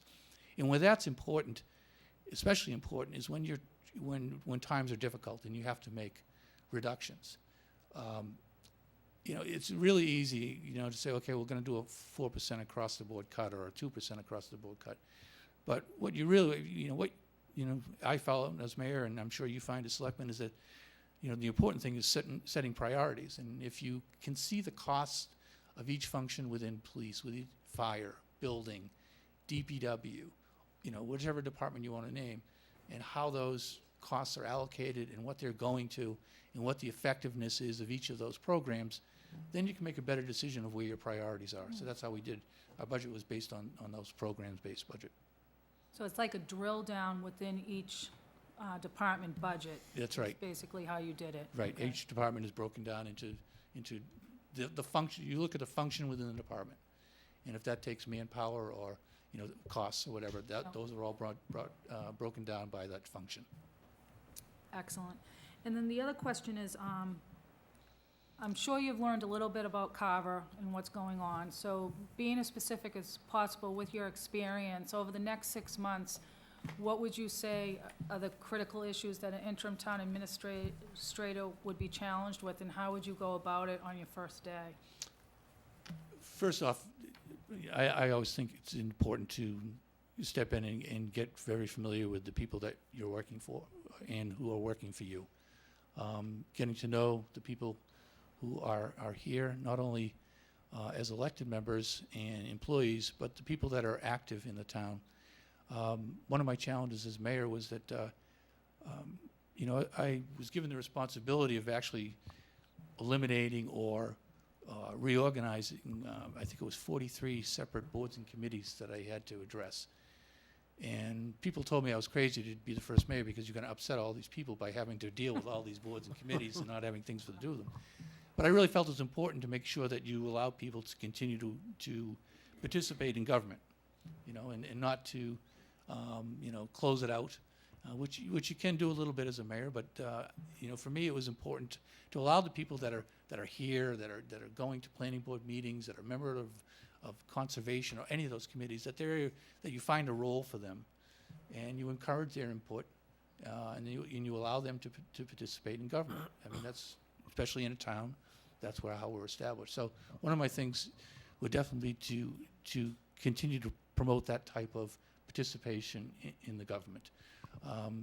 I know that you're dealing with development issues from what I could see in some of the brief look at your master plan and things like that.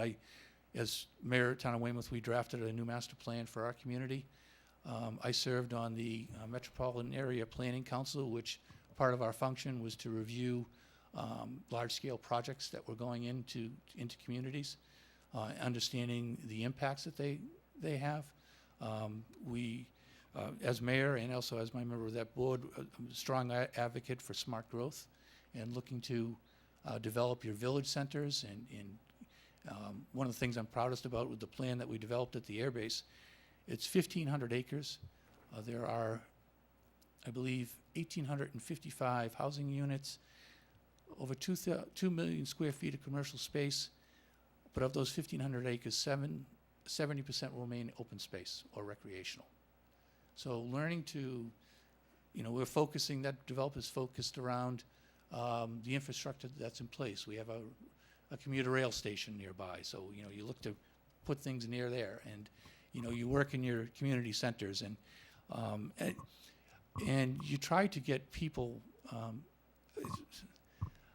One of the things that always drove me crazy is that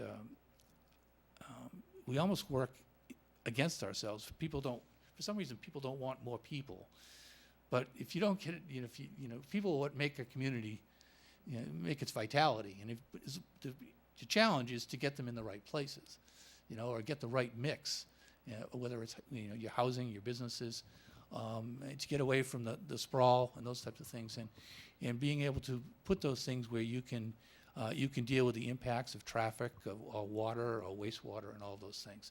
I think those are two big areas that I would focus on. Also, you know, as in any town, looking at the budget and making sure that that things have been you know, in line with what was voted at town meeting, and looking at what type of adjustments may be needed in the fall, and those types of things, and making sure that department heads are following the policies that and the guidelines that have been established for them. Any more questions? Should I ask my last one? Yeah, go ahead.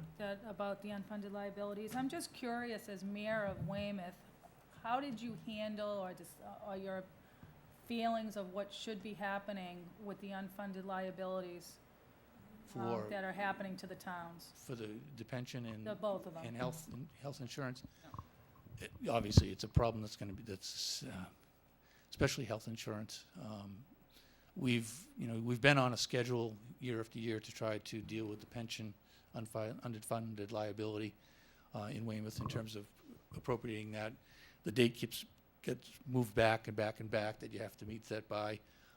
But I think that the real challenge is in the health insurance. I know in Weymouth that we've worked, or they've worked very hard in getting into the GIC to help control the day-to-day costs of health insurance with both its employees and its retirees. And I think more work needs to be done in that area in terms of controlling those types of costs. You know, this isn't something, when you look at the type of liability that is possibly, you know, that some would project, it's going to be very difficult for any community on its own to be able to deal with those types of issues. I think pension is one thing, but when you get into the health insurance and the unfunded liability, I think that's a bigger picture item that's going to need some action on a wider basis than just each community dealing with their own issue. Thank you. Dick? David, how do you picture the transition coming into Carver, and how do you think you can help us move towards a full-time town administrator? You know, as part of my role, I see that is a critical part of my role, helping you locate a successor who can serve the town. I've had the ability or the opportunity to work on several search committees for other positions, fire chiefs and those types of things with an outside consultant and in a role I've done. So I'm very familiar with the search process and, you know, preliminary interviews and evaluations and those types of things. And I'd be glad to work with the board in helping to weed its way through. I know that there are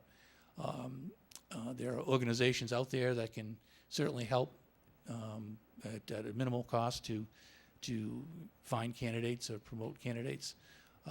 So I'm not here permanently, and it's in my best interest to have you people, you know, on the best footing possible as you move forward. I take great pride in my work. I take great pride in leaving things in a better state than when I took them over, and it would be my hope that that would be the case here. Good. Have you done a placement on a temporary or interim town administrator before? No, I've done work on with fire chiefs, Yep. evaluation centers. At one time, I did work with civil service on some of their hiring procedures. You picture the length of time that you would be involved in our interim position would be? Whatever you felt was necessary. Your ability to be here, to work with us, like for a number of hours a week would work? How many hours a week? Oh, I assumed that you'd want me here full-time. Yep. And that's no problem for me. Okay.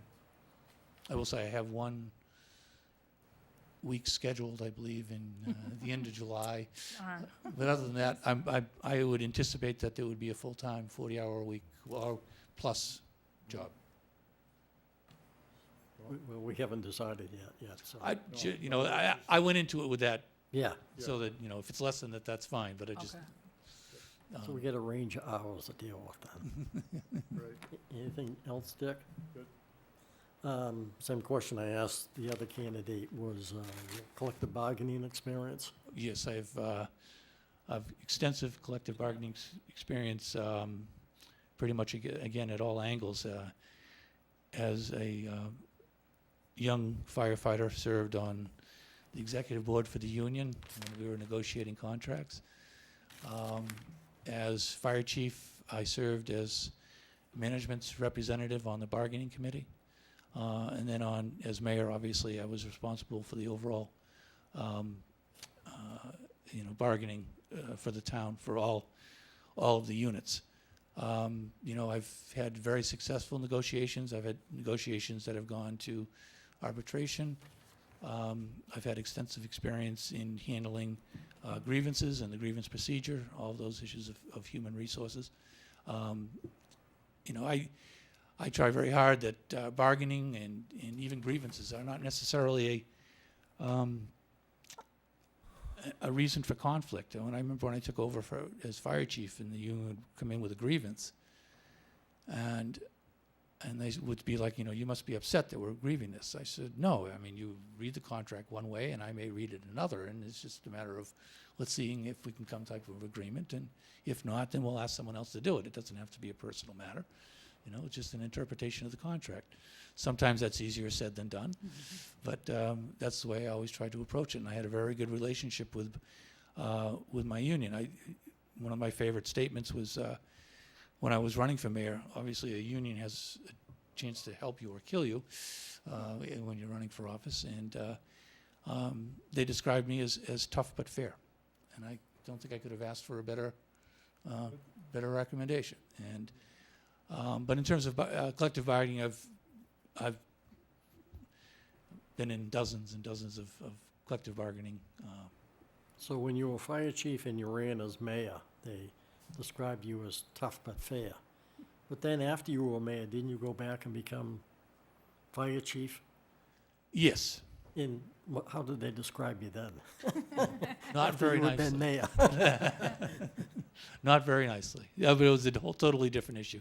I actually have a very good personal relationship with just about everybody on the fire department. But, they're good people. We've had our battles, but they're good people. And Dick kind of addressed this, and how do you move from a city form of government, being the mayor, primarily the top dog in the town, to being a town administrator for a little town? Because there's, as radically different forms of government. Correct. I have no desire to be the top dog.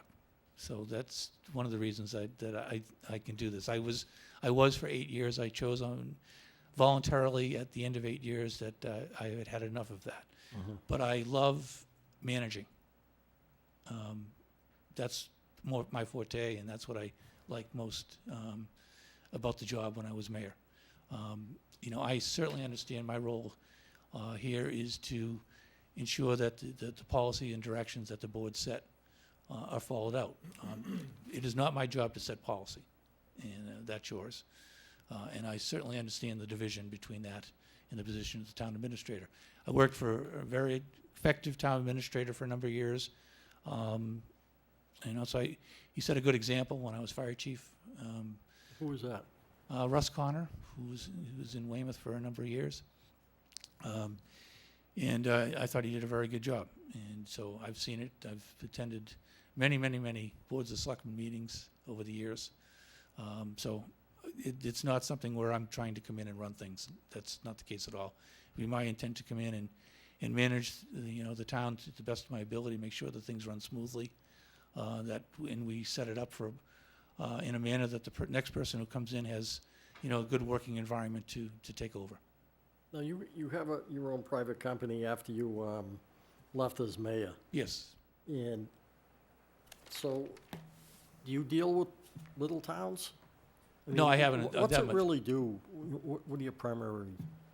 I was clients? working with some large-scale development, and I was working on some political campaigns. I have not been working, for the most part, with small towns. Okay. All right. Any more questions, Helen or Dick? I'm all set. I'm good. Okay. Yeah. All set. Thank you. We're very gonna be taking a vote tonight, so you might wanna Okay. stick around. Thank you very much. Thank you. Thank you, Dave.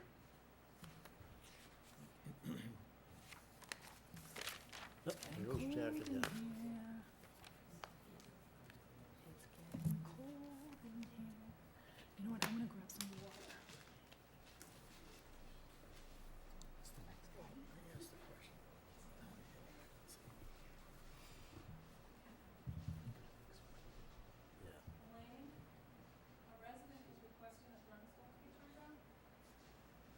Would that be you? I think it's comfortable.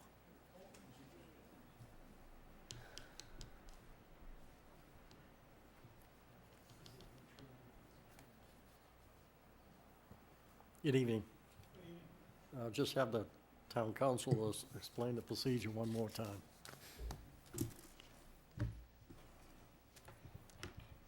I left my coat in the other room if you don't, I hope you don't mind. Well, it's kind of cold in here. I don't know if you want to go get it. It's kind of cold, yeah, I might want to go back and get it, you're right.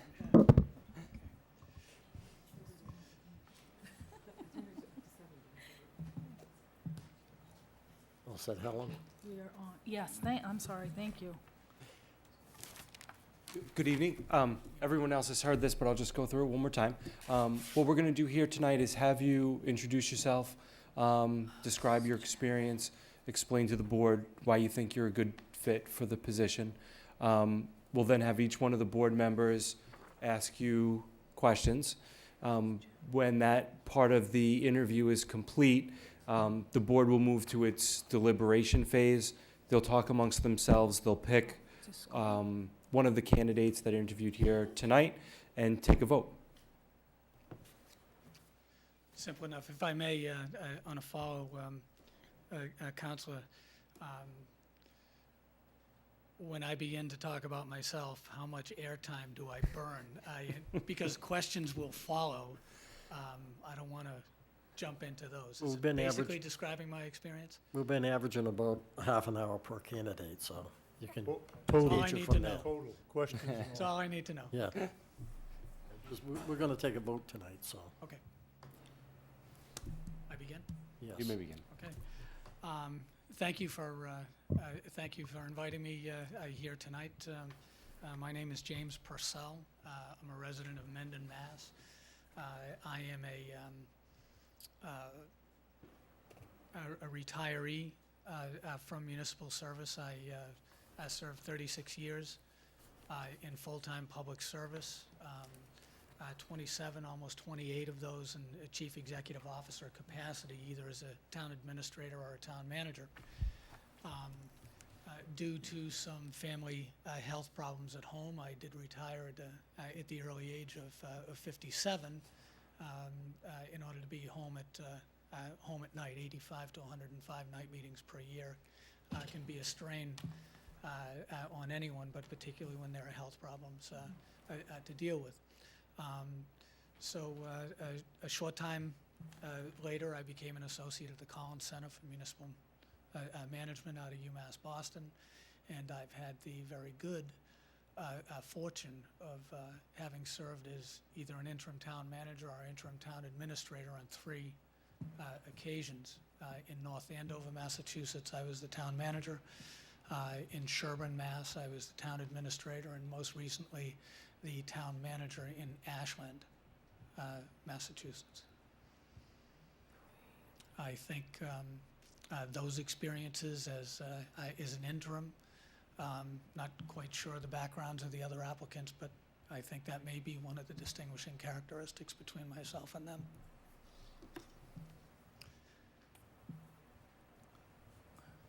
That was short and sweet. I tried to. I hope we didn't scare you. My 'cause- wife won't believe it. So Helen, Well, thank you. Your resume is quite impressive, and that being short and sweet, I'm going to go off course in terms of what I've been asking based on what you just said. You've had experience as being an interim town administrator. What do you feel the obstacles or the rewards have been being an interim versus a full-time within a town? Well, the rewards are, You can go home? yes. No, in a word, yes. Yeah. That's the, in Ashland, I did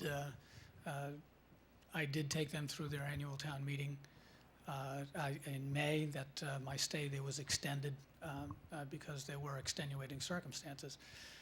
So I was doing 1 or 2 night meetings a week, but we had arranged with the finance committee in particular that I would go on first in order to make an exit out.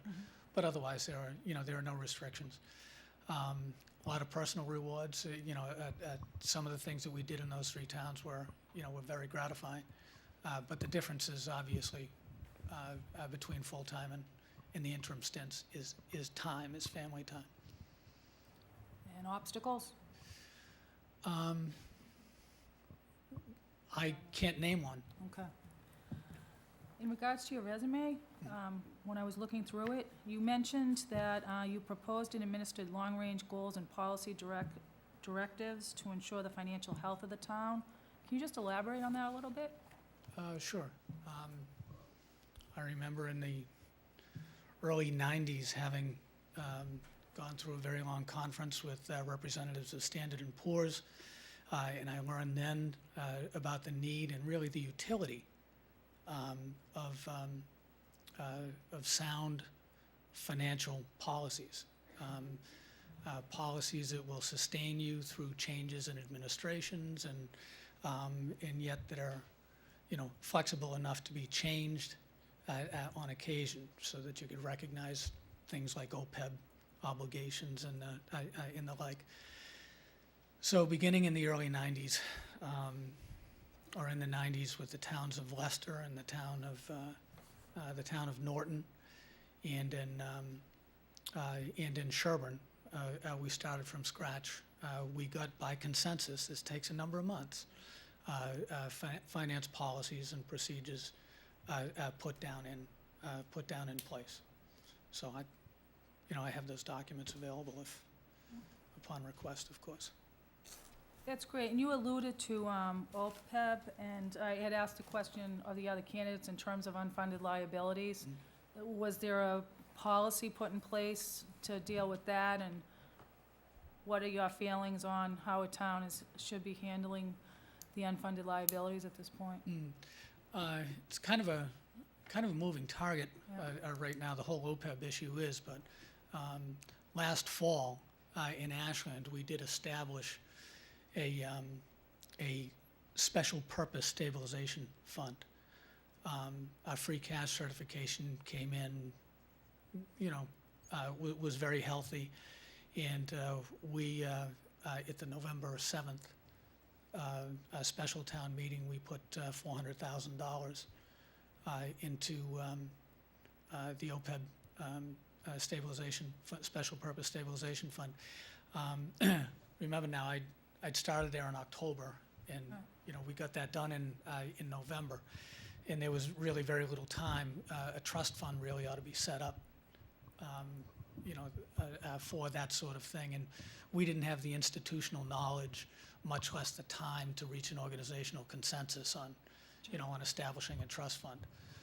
So we made a dump of $400,000 into the stabilization fund, with the objective that this fall they will have at their fall special town meeting, they'll have a trust fund established and tweak the health insurance portion of their operating budget to ensure a fairly constant flow of money into the trust fund.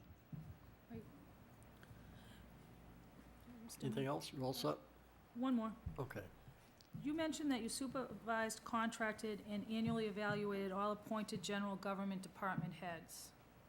That's been a little bit of a difficult process here. How did you make it work in your town in terms of evaluations and performance with all the unions, et cetera? And Well, we, in one town, in two towns that I worked in, our department heads were non-union.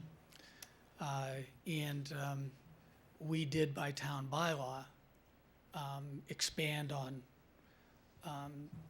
a Mass General law that previously, Jack, you probably know, allowed you to contract with accountants first, and then the list grew. And we developed a format, a merit pay system for department heads where it wasn't just lip service. We did annual goals and objectives, and we were serious about it. So serious that there was shock the first go-round in Leicester when two department heads didn't get any pay raises. And to one of them I said, "Did you think we were kidding? That by being here another year, you would simply get a cost of living increase or a merit pay." So everyone knew we were serious after that, and it worked. In Norton, the department heads were unionized, and in the second go-round, the second round of negotiations with them, we did get merit pay provisions in that contract. I was tired of holding back the performers and rewarding the non-performers for just being there another year or so. Which is not to say that these weren't good and talented people, but I'm just saying, pay for performance. Thank you. Won't ask the other, because it was answered, embedded in Okay. his answers with these, so, So Dick, thank you. You said you were interim administrator in Ashland, Sherburne, and what was the first one? North Andover. North Andover, okay. I wondered how you thought you would go in terms of helping us go towards a permanent administrator, the steps and such. How would you explain that you felt you would work on that? Is a rule. I think an interim could perhaps advise from time to time, but try and provide some distance between themselves and in the process. There's an ICMA and an MMA code of ethics that that necessitates that. But that said, in North Andover, while the process was winding down, someone had been named, Andrew Mailer had been named the town manager. The town's consultant had some family issues and dropped out. I fell behind in the process, and for the Board of Selectmen, I negotiated the contract with the new town manager. I could be of some assistance if you were to, if you were looking to make changes in the job description, to bolster some things or, things like that. In that very general framework, I'm sure that I could be very helpful.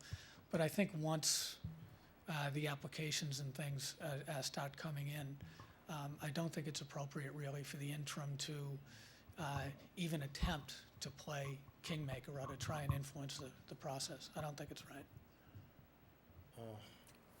How long, Jim, were you the interim, like in Ashland? How long did that take to go from you were covering things till they got a full-time person? Yeah, October 10th to May 1st. So that was kind of a long term. Unexpectedly long, yes. How about when you were in Sherburne? January 3rd to August, to Labor Day weekend. It was about like 6 months or something? And then North Andover was? June 20 to December 3rd. Just trying to picture how long we would be in transition, possibly 4, 5, 6 months in that area. I honestly believe, especially this time of year, I honestly believe you can do this in 4 months. That would be because we wouldn't be going into budgets until like October, and we could spend our time as needed to move forward on our. Yeah. Okay. That's why you can save some money. I don't know if anyone talked about doing this on a full-time basis. I don't think it's necessary. I think 3 days a week is plenty. Okay. anything else, Dick? No. What was the biggest challenge you faced as being the interim in any one of these situations? Wow. There were a couple. Two of them were, well, there were several. But two of them were police related, one in North Andover. We transitioned from police chiefs, and it had a corresponding impact on the leadership team, the composition of the leadership team. The chief came from within, and there were also a couple of disciplinary issues that carried over from one administration to the next that came to a pretty quick resolution I'm not at liberty to tell you the details, No, but it that's was fine, I understand. really important. Yeah. It was really important for the new chief to get off to a great start. Mhm. And resolution of those disciplinary issues. One person got fired, the other got a second chance, was really important to that. I believe that I was instrumental in helping sustain a joint school and general government IT department in North Andover as well. There was a rift among a couple of the participants. And that function, is really important to begin with. But what we had was the beginning of another reorg issue being put in place, and that is a joint facilities director for general government buildings and school department. If the IT issue, function broke up, if it fell apart, then surely, the joint facility function has a tough time getting started. So those were a couple of issues. In Ashland, if you watch the news on TV, some pretty tough stuff going on in that police department. But we managed. We made an excellent transition to a new manager who has that situation in hand.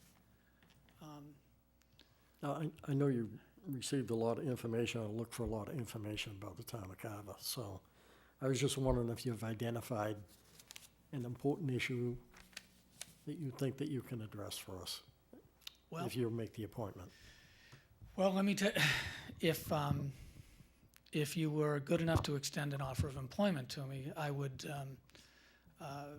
ask you to authorize a letter to go to all appointed and elected department heads, asking them to, I've got a standard format, by now, I'm putting templates together. Just need to change the letterhead, that's Yeah, all. we did that the last time. Tell me what's a front burner issue, what are the intermediate issues, and personnel and policy issues, basically. Okay, and those answers are due on my desk the day I start. And the day I start having one-on-one conversations with each member of the Board of Selectmen, and from that, I develop my work program. It's nothing magical. You're there on an interim basis. I'm not there to, unless it's by a lawful directive, the board to make, some profound organizational change, or, my function is to make sure that there is no slippage and that everyone is accountable for meeting their project deadlines or their, when due. And if you hire me, nothing's going to slip. And I asked the same question of the other two candidates, collective bargaining experience. Too much. 30-some odd years of it.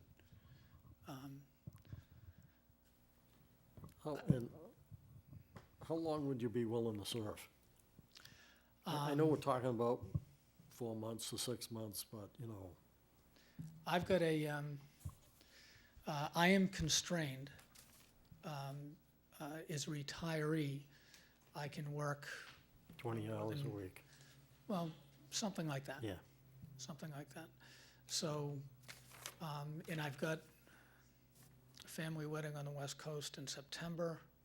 So I think over 4 months is 17 weeks, with 2 weeks off, beginning July 8th. I can give you 300, anywhere between 300 and 350 hours. Okay. And I figure 19 and a half hours a week. Okay, just a couple more questions. In your resume, you have in there that you served as a shared administrator to the towns of Mendon, Millville, and Upton. Yeah. When was that? Oh, dear. Was it a long time ago? Yeah, it was in the early 80s. And it's funny that I ended up moving to Mendon later. But it was an experiment. by the state government. Interestingly, wow, get this. It was the Dukakis administration, and the head of that program was Dick Kobayashi. Now, you talked to Dick about recruitment, didn't you? And I met Dick's acquaintance again 25, 30 years or so later, but And as you know, the state's big on regionalization of services Yes. now, and I've been a proponent of that. yes. So I'd seen also that you had served in Ashland. Now, when did you serve in Ashland? In Just Ashland, recently? on an interim basis, but I was employed there on a full-time basis in 84, 85, and 86. Because in the seminar that I went to for the state, they had the town administrator from the town of Ashland that had an intermunicipal agreement with another community, and they shared, I believe, a building inspector. I'm not certain. Yes, building inspector with Westboro, animal control services with Holliston, veterans agent with 4 or 5 towns. And have you found those to work out fairly well, or are they kind of In some, difficult to administer? in some respects, yes. I have, particularly with animal control, with some niche health services, like nursing services, restaurant inspections, things of that nature. In southeastern Mass, when I was in Norton, we had a very robust joint purchase group. 2 actually, one for health insurance, and I know you have one here, here in Gateway. But we had Brockton, Taunton, and 12 towns, including Norton, that bought all our services and supplies through there. And And that was a consortium of those towns? that was a And consortium. Didn't other towns, were they able to participate too as well, but they weren't? If you weren't membered up, Yeah. and I mean, the membership fee was $4,000. And when your goods and services, you know, you're talking consumables and things like that. When you're spending over $2-3 million or so, $4,000 is, you know, the ROI, the rate of return on your investment is pretty high. So, yes, I believe in, you know, in regional projects. Don't be disheartened if 1 or 2 of them fall apart, you know, don't give up on the concept because they don't all work. Yeah. Any other questions, Helen or Dick? You know the Vanderbilt farm up in Mendon? They came that- before us tonight for a permit at Blueberry our farm. farmer's Blueberries. market. Just- Blueberries, they raise blueberries. Oh, God. Didn't know if You knew stumped about it. me on I a hope they're hometown not- question. I hope they're not watching. This is awful. Yeah. Just say yes, well, I kidding. can't.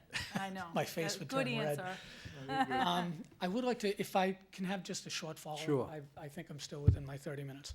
Helen, you asked a question before about department heads and coordinating things. It's funny, in my interim stints, I put more emphasis on department head meetings now than I did in my full-time services. I customarily have every other week a department head meeting. I publish the agenda a couple of 3 days in advance. It's 1 hour. That's it. You know, there are time blocks on everything. And remember the work program that I talked to you about before that I developed? That's a time, you know, one of the times for you to get answers, et cetera. And, you know, if you run it right, people will actually look forward to coming to the meetings, and because they know they're out of there in an hour as well. But there are a lot of organizational things across departmental lines, like making sure everyone's done their ethics tests and making sure everyone has done goodness knows what. And so, you know, they have to report those things back every couple of weeks. Now, in the off week, in Sherman, for instance, in the off week, I met with the finance division. You know, the assessor, they had a separate treasurer and collector, in-town accountant. You know, I would meet with them because we had some Collins Center issues and DOR issues, like you. Sherman had a DOR report on the town, and we'd work through some of those things, and we would keep spreadsheet progress reports for everyone on those things. Typically, Rick would have a meeting the first Tuesday of every month, but sometimes it would run 2 hours, so I see. so it would be every other week you'd be having it? Every other week for an Oh, hour. Okay, Or, whatever works best for, yeah. for the participants there. But there will be meetings. Okay, This is you're great. at your half Thank hour. you. And How'd I do? we can deliberate, but I want to take a 2-minute break, so we'll come back and discuss the appointment. I thought there was- Thank you, Jim. Thank you. Thank you. Well, I think we have 3 excellent candidates, and now we just have to Oh, my goodness. unfortunately pick one of them, so. Just open up the discussion with Dick and Well, if I, Helen. Dick and Helen, I forgot your name for a minute there. my name's Helen, nice to meet me. Very difficult. All 3 of them are, the experience level is incredible. However, I am leaning towards James Purcell because of his incredible experience as an interim, as well as coincidentally, as interim, he has been involved with items that we are facing in this town, such as the police chief being in transition. So I'll just leave it at that, and then I'll, as to where I'm zoning in on. And Dick, what's your feelings? Yeah, all 3 candidates are tremendously qualified, and that's what I was really looking for, to make sure that we had someone in our interim here that is qualified to deal with our many issues in the next 4 or 5 months, whatever it takes us. But I would lean towards Mr. Purcell because he was in Norton, a small town like us. I like how he handles or talks about handling department heads and the different organizations that you'll have to deal with. And it's tough because there are many things that the other 2 candidates are strong on, but I just felt that maybe he is stronger overall as to what our town needs. So that's where I'm, and Helen and I are thinking separately, except that we happen to come in on the same one.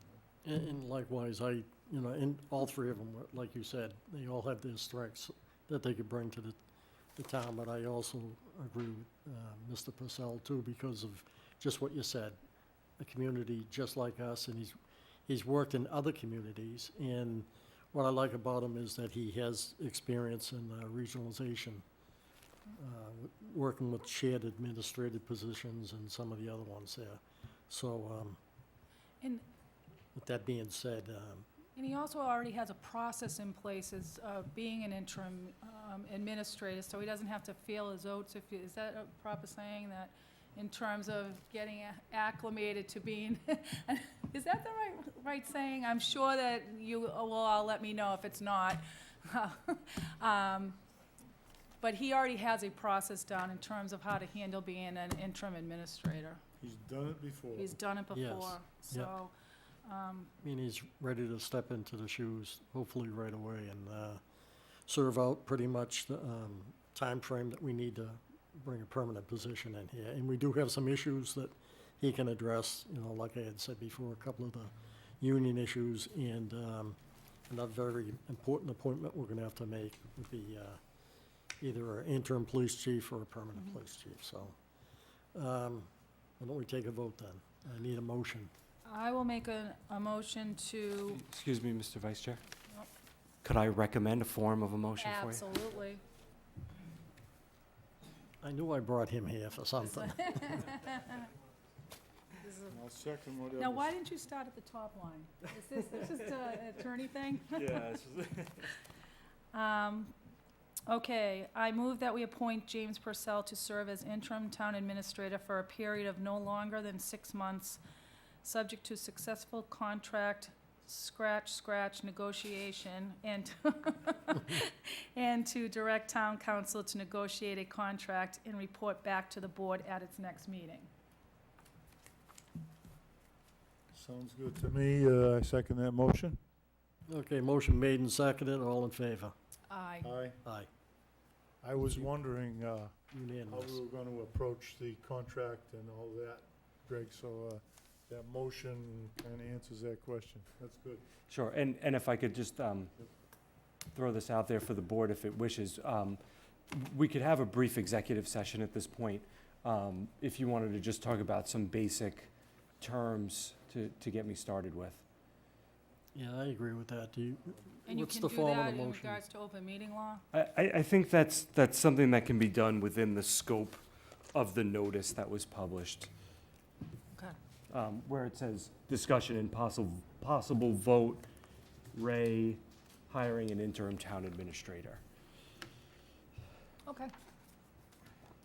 So the, Okay, So I need a what are you motion. recommending that we so I don't know if before you do that, if you want to finish make an announcement for the gentlemen that are waiting in the other room. Oh, yeah, sure. But in our executive session, it'd be just the Board of Selectmen and yourself? That's correct. No, the candidate wouldn't be involved in. That's correct. The Okay. candidate could not be there. So should we finish our citizens' participation and selectmen's notes and things with our regular meeting before we go into executive session? Can Well, we could do stay, it- Greg? Well, we could do it now instead of being disruptive and having Sarah and Mike have to step back down again. That's true, yeah. Just be maybe So we're 5 gonna minutes, announce 10 it? minutes. I would just recommend that you bring them in and, yeah, okay, great, thank you.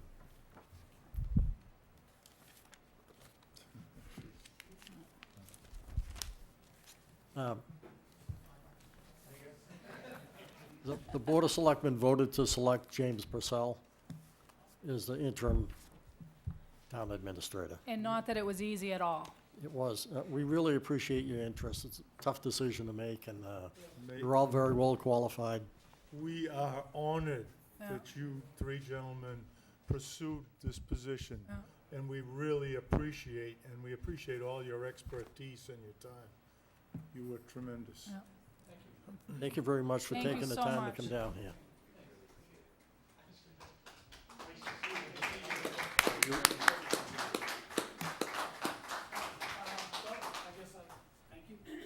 Thank you very much. Welcome aboard. I'm Greg Coleman. He's Copeman and Page. Yes. Anything that Libby's on? Libby's husband, yeah. We're gonna, Mike? That's very much. We're gonna And have a I'm brief Helen Roney. executive Thank session you. to just Thank discuss you. this, but it would just be the three of us. Okay, so Rick, where do we, does James, Jim stay here at all, or how do we want to work this? You wanna make a motion?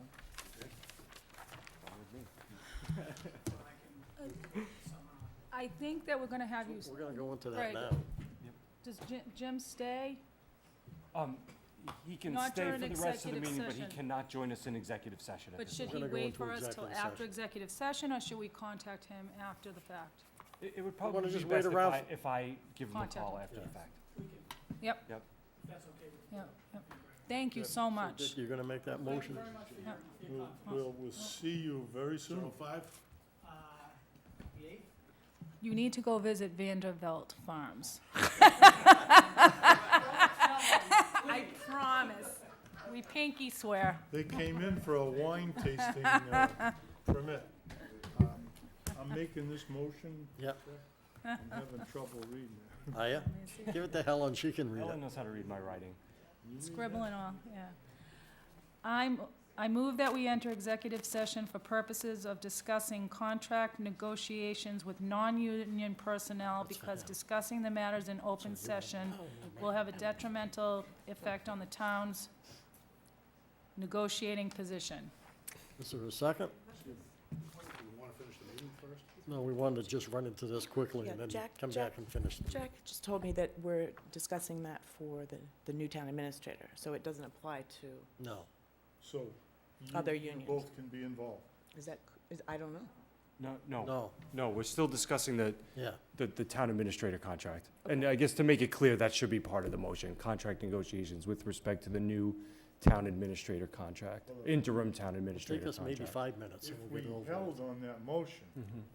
then Sarah and Mike could leave Yeah. after we Yeah, do it. Then- whatever your preference Then is. we can. it Come might back and take finish us the a meeting. Yeah. Couple minutes, but. Yeah. That would be nice. We could do Sure. citizens' participation and get that out. Selectmen, Selectmen. yeah. Yeah, I agree with you. So, We hold on that? I won't second that motion until we get done with our regular meeting. Citizens' participation. Yep, hand this back to Mike. Mrs. Padavani. Come on down. Did they do these other things? Dawn Padavani, 82 Rochester Road. I would just like to publicly thank Mr. John Deli Piscoli, Brenda Johnson, and Tammy Garnett for their generous donation today to the Carver Council on Aging. They gave us a lot of bread and fresh produce and cases of it, and we can use that. So I'd just like to publicly thank them for that. Excellent. Thank you for letting us become aware of that. Thank you. Anybody else? Mr. Belbin?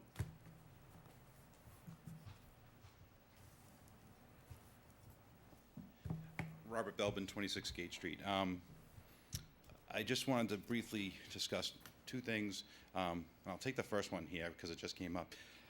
I don't think you guys can go into executive session because it's not listed on the open meeting law here. It just says discussion and possible vote rehiring an interim town administrator. It doesn't say anything about negotiating any type of a contract or anything, so I think there may be an issue with that. That's just my first comment there. Yeah, in my opinion, we're not negotiating a contract, we're discussing the contract, and in my opinion, this comes within discussion and possible vote with respect to hiring the town administrator. It's part and parcel of that process. But wouldn't any type of executive session have to be posted as an executive session? You don't always have to post an executive session ahead of time because you don't know if you're going to have one. But it says here that you were possible vote, and you were going to vote for a town administrator tonight, so there would be that you're going to talk about it afterwards. Yeah, I think it's included. It's part of the process of hiring and voting on the interim town administrator. In my opinion, it is a proper subject of an executive session within that agenda item. Okay. My second thing was, at town meeting, Rick LaFawn, I felt, slandered me during that meeting. He stated that I had a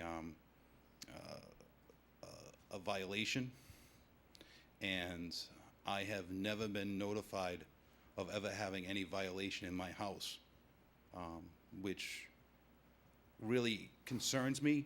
Now that he's gone, I'm not going to file any litigation against the town relating to his comments that he did make there, but I wanted the public to know that my due process was not complied with, and if there was any type of a zoning violation, that they have to notify me first, and I never was notified. So therefore, I just want to make it perfectly clear here that I didn't think it was right what he did, and saying it in front of town meeting. I don't think I got a fair shake at town meeting because of that comment that he made. Otherwise, thank you very much. I appreciate your time. All right, thank you, Robert. Any other citizens desiring to participate tonight? Seeing none. We'll move on to selectmen notes next. Anybody like to start it off? I will. I'm going to be speaking with the police chief next week, and so we're going to need to appoint either a acting police chief or a permanent police chief. So we're going to have to schedule a meeting sometime in July, but I think I'd have a better understanding of that once I meet with the police chief. So I just wanted to put you all on alert that we're going to have a special meeting just for that purpose. Well, his final date is what, July 30th? It's July 30th, so I'm going to meet with the chief next week, and I'll try and get back to him. We'll try and put something together where everyone can come here probably on another Tuesday. Is that it, Jack? That's it. Sarah? I don't think I have anything at this time. Just to wish everybody a happy 4th of July and a safe 4th of July. Thank you. Just a quick question for Dawn, relative to your citizens' participation. I missed the third name, but I heard John and Brenda. Did these donations come in through as Edaville Railroad? Okay, so I just thought that we should acknowledge that it was Edaville Railroad who did all the donating. It was Tammy Garnett, and she works in Yeah. their food service over there, doesn't Yeah, she? I had missed the third name, so thank you to Edaville. Okay, and I just want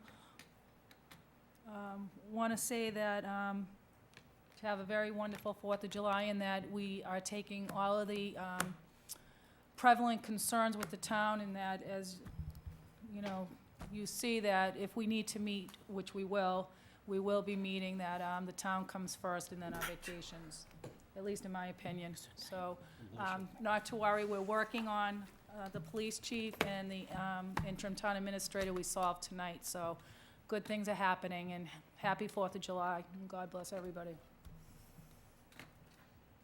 Okay, I want to echo my colleagues' sentiments about having a happy and safe 4th of July. It's a great time to get out and go to family gatherings, enjoy yourself, enjoy the weather, the recreational opportunities, but be mindful of safety concerns, especially around water, especially mixing alcohol with water. And in addition to that, as I usually do, I'd like everybody to keep our military service members in their thoughts and prayers as they serve us around the world, and let's pray to get them home safely. God bless you, God bless the town of Carver, and God bless the United States of America. Thank you, and on that, I think Ms. Maroney has a motion to make. She made it already. Repeat Dick's it, got us- correct? Okay. I move that we enter executive session for purposes of discussing contract negotiations with non-union personnel in reference to the interim town administrator, because discussing the matters in open session will have a detrimental effect on the town's negotiating position. Second that motion.